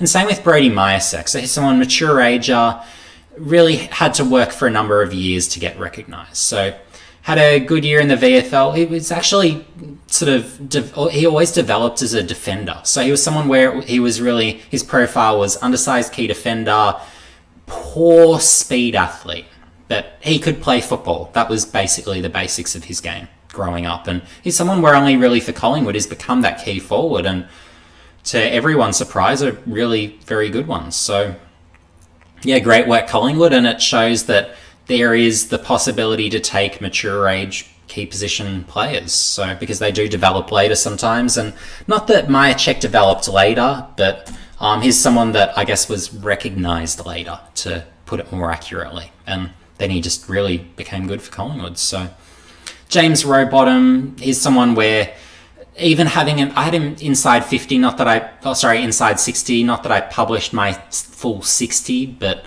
I had my sort of 55 in 2018, so I'm filthy I didn't have him included in there. He is clear top 25. He's sort of in the top 10 conversation really for that 2018 draft. Some might even say top 5. I wouldn't go that far. There's so many phenomenal players in that 2018 draft that, yeah, respect where it's due. I need to acknowledge, got that one wrong with Rowbottom. And look, he had the contested ball winning, he had the burst of speed. I should have known better, so...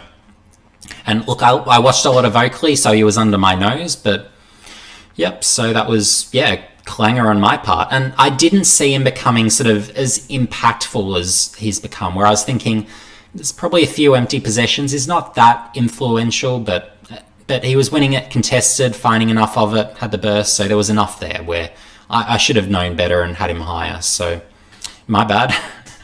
Yeah, and then Irving Mosquito, Caden Coleman, well, it's Cadine, but I should have spelt it right. But yeah, basically with these two, it's really their key lessons in knowing that there's room for lively small forwards. So you absolutely need to rate these guys appropriately. So if, as an example, a Mosquito was to go onto the trade market at the end of the year, I would be willing to pay up and grab him. He's someone where I actually rate what he does. He's another sort of, I guess, of your, what would he be? So he's a bit like a Tipungwuti. So he has that same sort of game where he's got that same lively, precious style of game he can play. So he's someone where absolutely I would be willing to take him. And then same with Coleman. So he's someone where, yeah, absolutely. Again, that lively pressure forward, there's room for him. Even though he was picked as an overager, well, he had that impact in year one. So there is room for those guys. And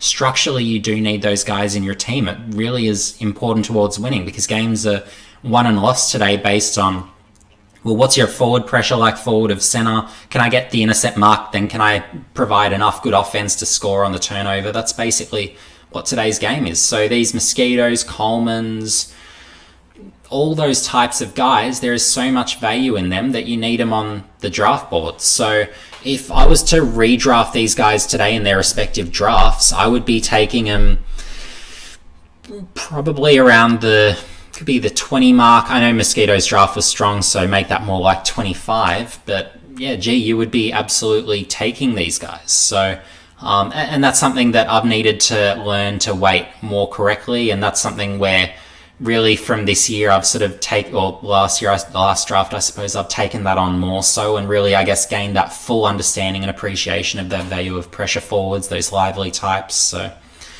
yeah, if you've made it to the end, well, congratulations, you're a legend. And yeah, hopefully you enjoyed this video and this very real analysis of my performance from over the years. And really, I guess the key thing is really just, I guess, the learnings. So then if you're interested in the draft and really want to pick out talent yourself, well, learn from some of the mistakes I've made, because I've made my fair share, and I'm sure I'll continue to make more mistakes over the coming years and learn more things as I go. So that was the point of this project. I want to basically get out sort of, these are my hits, these are my misses, and these are the things I've learned. So yeah, hopefully there's some, I guess, nuggets in here that you've learned, and I guess a bit of a different perspective and something that I'm not sure any sort of recruiter has really done before. So yeah, hopefully you enjoyed. If you did, give me a like, and if you haven't subscribed already, make sure you subscribe and hit the notification bell for future content and more content on the draft, among other things AFL. So thanks guys, see you in the next video.